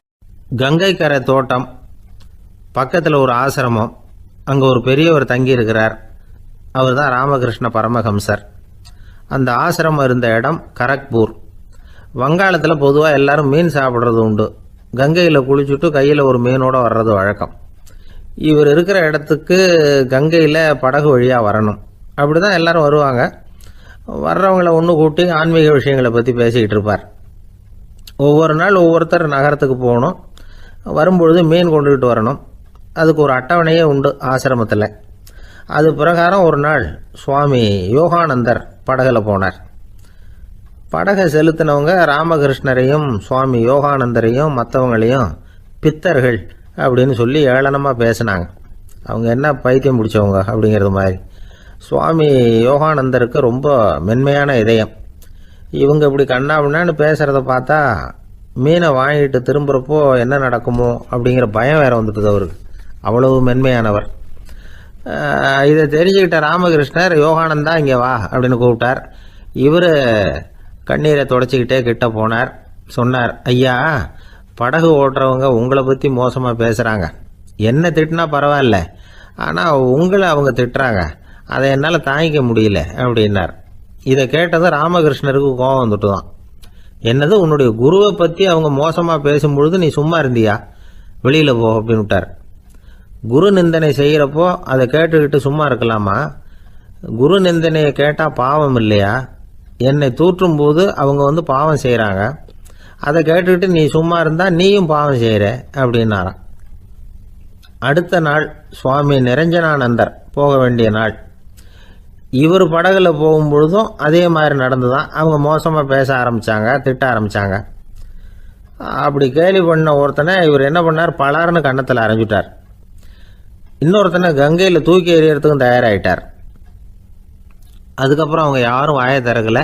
மீன் வாங்கிட்டு வர்றப்பவும் படகுல ஒரே அமைதி, அவ்வளவு பயம் அவங்களுக்கு. ராமகிருஷ்ணர் கூப்பிட்டு விசாரித்தார் என்ன நடந்ததுன்னு.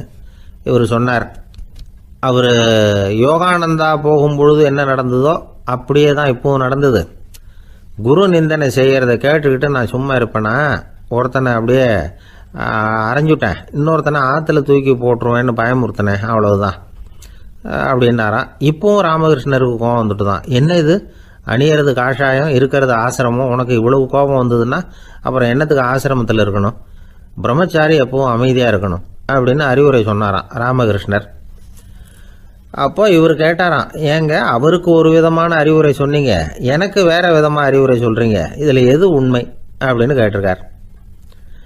இதுக்கு ராமகிருஷ்ணர் சொன்ன பதில் என்னென்னா, அட அசடே, சக்கரத்தில் காற்று அதிகமாக இருந்தால் குறைக்கணும், குறைச்சலாக இருந்தால் கூட்டணும். அவன் சாது, அவனுக்கு அதிக உணர்ச்சி தேவை, உனக்கு படபடப்பு அதிகம், உனக்கு பொறுமை தேவை அப்படின்னாராம். இதில் உள்ள கருத்து என்னென்னா, கல்விங்கிறது எப்படின்னா அதை சூழ்நிலைக்கு தகுந்த மாதிரி கற்பிக்கணும். எல்லாருக்கும் ஒரே மாதிரி கற்பிக்கக்கூடாது.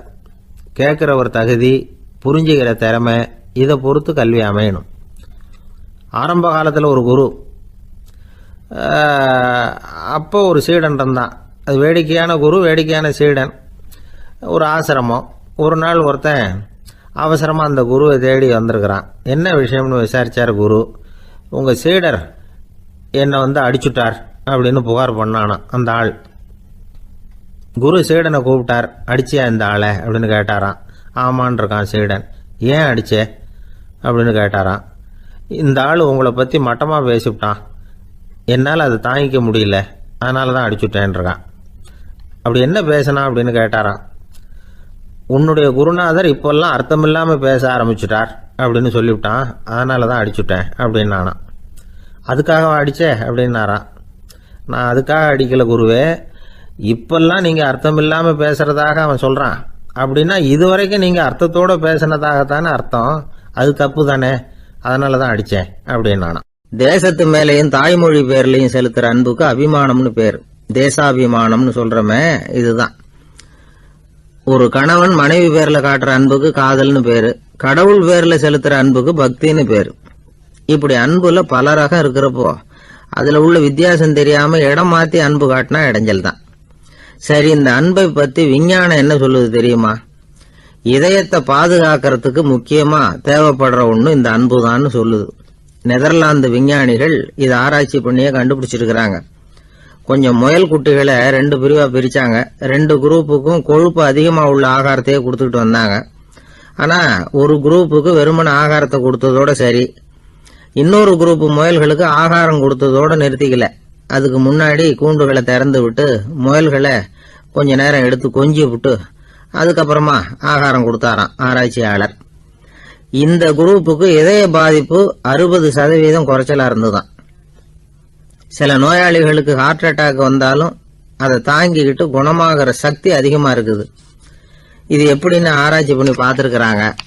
அவங்கெல்லாம் மனைவி தன் பேர்ல ரொம்ப அன்பா இருக்கிறதாக நினைக்கிறவங்களா இருக்கிறாங்களாம். இதய நோயாளிகள் பல பேரை சந்திச்சு இதய நோய் ஏற்பட என்ன காரணம்னு கேட்டிருக்கிறாங்க. அவங்க சொன்ன காரணம்லாம் சாப்பாடு சம்பந்தமா இல்லையா, மனைவி அன்பா இல்ல, இப்படிப்பட்ட காரணத்தை தான் சொல்றாங்களாம். அதனால இதயத்தை பாதுகாக்கணும்னு நினைக்கிறவங்க அடுத்தவங்க அன்பா இருக்கிறது மாதிரி பாத்துக்குங்க, அதுதான் முக்கியம். ஒருத்தர் முகம் பூரா பிளாஸ்டரி போட்டுட்டு வந்தார். ரொம்ப கோபமா, என்னங்க ஆச்சுன்னு விசாரிச்சேன். எல்லாம் உங்களால தான் சார்னார். விவரமா சொல்லுங்களேன். என்ன உங்க தகவலை கேட்டுட்டு ஒரு பூனைக்குட்டியை கையில எடுத்தேன், அன்பா அதை தடவி கொடுக்கறதுக்காக. ஆனா அது முந்திக்கிட்டது, அது என் முகத்தை தடவி கொடுத்துட்டுது. முகம் பூரா நகை கீறல். அதுதான் இப்படி அப்படின்னார். ஒருத்தர் ரொம்ப அவசரமா போயிட்டு இருந்தார். எங்க சார் போறீங்கன்னு கேட்டோம். எனக்கு வேண்டியப்பட்ட ஒருத்தருக்கு குழந்தை பிறந்திருக்கிறதாக செய்தி வந்திருக்கு, அதுதான் ஆஸ்பத்திரிக்கு போயிட்டு இருக்கேன், பார்த்துட்டு வரலாம்னு அப்படின்னார். அப்படின்னா கொஞ்சம் இப்படி உட்காருங்க அப்படின்னோம். சில விவரமெல்லாம் சொல்கிறேன், கேட்டுட்டு போங்க அப்படின்னோம். உட்காந்தார். அப்புறம் சொல்ல ஆரம்பித்தோம். புதுசாக பிறந்திருக்கிற ஒரு குழந்தைய பார்க்க போகிறதுன்னா அது சாதாரண விஷயம் இல்லை. அதில் ரொம்பவும் கவனமாக நடந்துக்கணும். புது குழந்தைக்கு நோய் சுலபமாக தொற்றும். முக்கியமாக காற்று மூலமாக பரவுகிற நோய்கள் சுலபமாக வந்துடும். அதனால் நமக்கு உடம்பு சரியில்லைன்னா குழந்தைய விட்டு கொஞ்சம் தள்ளியே இருக்கிறது தான் நல்லது. பெரியவங்களை பொறுத்த வரைக்கும் சாதாரணமாக உள்ள ஒரு கிருமி கூட குழந்தைய பொறுத்த வரைக்கும் ரொம்ப மோசமான ஒரு கிருமியாக இருக்கும். சில வெளிநாடுகளில் எப்படி தெரியுமா, பிறந்த குழந்தை தூங்கிட்டு இருக்கிற ஒரு ரூமுக்கு போகணும்னா போகிறவங்க முகமூடி போட்டுக்கணும், காலணிகளை மாற்றிக்கணும், அவ்வளவு சுத்தமாக உள்ளே போய் பார்த்துட்டு வரணும். பொதுவாக சில ஆஸ்பத்திரிகளில் பார்த்தீங்கன்னா பார்வையாளர்கள் நேரத்தில் விசிட்டிங் ஹவர்ஸ் தாயை விட்டு குழந்தைய தனியாக பிரித்து வச்சுருவாங்க. எதுக்குன்னு நினைக்கிறீங்க? அந்த நேரம் பல பேர் வருவாங்க போவாங்க, அவங்க கை கால் சுத்தமாக இருக்காது. சுத்தம் இல்லாத கைகள் மூலமாக கிருமிகள் பரவும். சுத்தம் இல்லாத கைன்னா மண்ணு தூசி படிஞ்சிருக்கிற கை மட்டும் தான் அர்த்தம் இல்லை. சாலையில் கையை வீசிக்கிட்டு நடந்து வர்றீங்க, குழந்தைய பொறுத்த வரைக்கும் அது கூட சுத்தம் இல்லாத கை தான். தாயை தவிர மற்றவங்க குழந்தைய தூக்காமல் பார்த்துக்கிறது நல்லது. தாய் கூட அளவோட கொஞ்சிறதோட நிறுத்திக்கணும். புதுசாக ஒரு குழந்தைய பெற்றிருக்கிற பொண்ணுகிட்ட மற்ற தாய்மார்கள் ஏதாவது சொல்லிக்கிட்டே இருப்பாங்க. குழந்தைய அப்படி வளர்க்கணும் இப்படி வளர்க்கணும் அப்படின்னு ஏதாவது அட்வைஸ் பண்ணிக்கிட்டே இருப்பாங்க. இப்படி ஓவராக அறிவுரை பண்ணுறது அந்த பொண்ணை குழப்பி விட்டுரும். அதனால் அப்படிலாம் பண்ணக்கூடாது. அந்த பெண்ணே ஏதாவது கேட்டால் கூட டாக்டர் சொல்ல வேண்டிய விவரங்களை எல்லாம் நாமே சொல்லிக்கிட்டு இருக்கக்கூடாது. புதுசாக பிறந்திருக்கிற குழந்தைய மட்டும்தான் இப்படி பார்க்கணும்னு இல்லை. ஒரு நோயாளி குழந்தைய பார்க்க போகிறதுனா கூட ரொம்ப எச்சரிக்கையாக தான் நடந்துக்கணும். ஒரு தின்பண்டமோ விளையாட்டு சாமானோ அந்த குழந்தைக்கு நாம் வாங்கிட்டு போகிறதா வச்சுக்குவோம். அதை நேராக கொண்டுகிட்டு போய் அந்த குழந்தைகிட்டே கொடுக்கக்கூடாது. அதோட அப்பா அம்மா கிட்ட ரகசியமாக கொடுக்கலாம். அவங்க முடிவு பண்ணட்டும் குழந்தைகிட்ட அதை கொடுக்கலாமா வேண்டாமாங்கிறத. அவங்களுக்கு தான் தெரியும் அதோட மனசும் உடம்பும். உங்கள் அக்கறையை காட்டுறதா நினச்சிக்கிட்டு குழந்தை வாயில் எதையும் கொண்டுட்டு போய் போடாதீங்க. போகிறப்போ உங்கள் வீட்டு குழந்தையும் அழைச்சிட்டு போகாதீங்க. இது நோயை வாங்கிட்டு வந்துடும், அல்லது புதுசாக ஒரு நோயை அதுகிட்ட கொடுத்துட்டு வந்துடும். என்னதான் உங்களுக்கு பழக்கமான குழந்தையா இருந்தால் கூட அதுக்கு விருப்பம் இல்லைன்னா பேசக்கூடாது. அங்கே போய் அவங்க பள்ளிக்கூடத்தை ஞாபகப்படுத்திட்டு இருக்கக்கூடாது. நோயில் இருக்கிறப்ப ஸ்கூலை பற்றி பேச அது விரும்பாது. ஆஸ்பத்திரியை விட்டு வெளியில் புறப்படுறப்போ குழந்தைகிட்ட சொல்லணும்னு அவசியம் இல்லை. அதோட அப்பா அம்மா கிட்ட சொல்லிவிட்டு புறப்பட்டா போதும், குழந்தை கோபிச்சிக்காது. சமூக சம்பிரதாயத்தை பற்றி அது கவலைப்படுறதில்லை. இப்படி எல்லா விவரமும் நம்ம எதிரில் உட்காந்துருந்தவங்க கிட்ட சொல்லி முடித்தோம். ரொம்ப நன்றி சார் அப்படின்னு சொல்லிவிட்டு அவர் புறப்பட்டார். குழந்தைங்க கொஞ்சம் வளர்கிற வரைக்கும் தான் நாம் எச்சரிக்கையாக இருக்கணும்னு இல்லை, வளர்ந்த பிறகு இன்னும் எச்சரிக்கையாக இருக்கணும். ஒரு பையன் பள்ளிக்கூடத்துலேருந்து திரும்பி வீட்டுக்கு வந்தான். முகம் பூரா நகத்தால் கீறி இருந்தது. அப்பா பார்த்து பயந்துட்டார். யாருடா உன்னை இப்படி பண்ணது அப்படின்னாரு. என் கூட படிக்கிற இன்னொரு பையன். நாளைக்கு உன் கூட பள்ளிக்கூடத்துக்கு வர்றேன், நீ எனக்கு அவனை அடையாளம் காட்ட முடியுமான்னார். அது ரொம்ப சுலபம் நான் பையன். எப்படின்னார் அப்பா. அவன் காதில் ஒன்று கையோடு எடுத்துகிட்டு வந்திருக்கிறேன், இதோ என் பையில தான் வச்சுருக்கேன் அப்படிங்கிறான் அந்த பையன். அள்ள அள்ள குறையாதது அட்சய பாத்திரம், அது நமக்கு தெரியும், கேள்விப்பட்டிருக்கிறோம். ஆனால் போட போட நிரம்பாத ஒரு பாத்திரம் உண்டு. அது என்ன தெரியுமா? நம்மளில் பல பேர்கிட்ட அந்த பாத்திரம் உண்டு. அதுதான் பேராசை அப்படிங்கிற பாத்திரம். அதை நிறைவு செய்யவே முடியாது. பேராசையை பற்றி சுஃபி இலக்கியத்தில் ஒரு பிரபலமான கதை உண்டாம். அதை ஒரு பெரியவர் எடுத்து சொல்லியிருக்கிறார். ஒரு மன்னர் நகர்வலம் போயிட்டு இருக்கார். ஒரு பிச்சைக்காரன் மன்னர் எதிரில் வரான். பிச்சை போடுங்கிறான். என்னுடைய அமைதியை கெடுக்காதே போங்கிறார் மன்னர். அவன் சிரிக்கிறான். அரசே, உங்களுடைய அமைதி கெடக்கூடிய நிலையில் இருந்தால் அதுக்கு பேர் அமைதியே கிடையாது அப்படின்னு நானா. எதிரில் நிற்கிறது வெறும் பிச்சைக்காரன் இல்லை, யோகி அப்படிங்கிறத மன்னர் புரிஞ்சுக்கிட்டார். துறவியே, உங்களுக்கு என்ன வேணும்னாலும் கேளுங்க, கொடுக்குறேன்னாராம். அந்த துறவி மறுபடியும் சிரிக்கிறார். அரசே, உங்களால் முடியாததையெல்லாம் கொடுக்க முடியும்னு சத்தியம் செய்யாதீங்க அப்படின்னார். மன்னருக்கு கோபம் வந்துட்டுது. என்ன இவர் இப்படி சொல்றாரு அப்படின்னு நினைச்சார். நகர்வலத்தை பாதியிலேயே நிறுத்தினார். வாங்க அரண்மனைக்குன்னார். துறவியை அழைச்சிக்கிட்டு அரண்மனைக்கு வந்துட்டார். துறவி தன்கிட்ட இருந்த பிச்சை பாத்திரத்தை நீட்டினார்.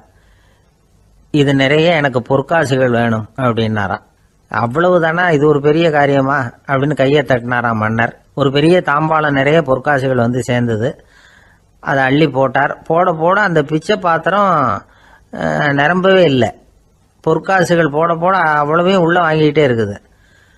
அரசாங்க கஜானாவே காலி ஆயிட்டுது. மூட்டை மூட்டையா பொற்காசுகளை கொட்டி பார்த்துட்டாங்க. அது முழுங்கிக்கிட்டே இருக்குது. கடைசி வரைக்கும் அந்த பிச்சை பாத்திரம் வந்து நிரம்பவே இல்லை. அரசர்கிட்ட இருந்த கர்வம் போயிட்டுது. அப்படியே பொத்துன்னு துறவி காலில் விழுந்தார். அப்போ அந்த துறவி சொன்னாராம், மன்னா, இந்த பிச்சை பாத்திரத்தை உங்களால மட்டும் இல்லை, வேற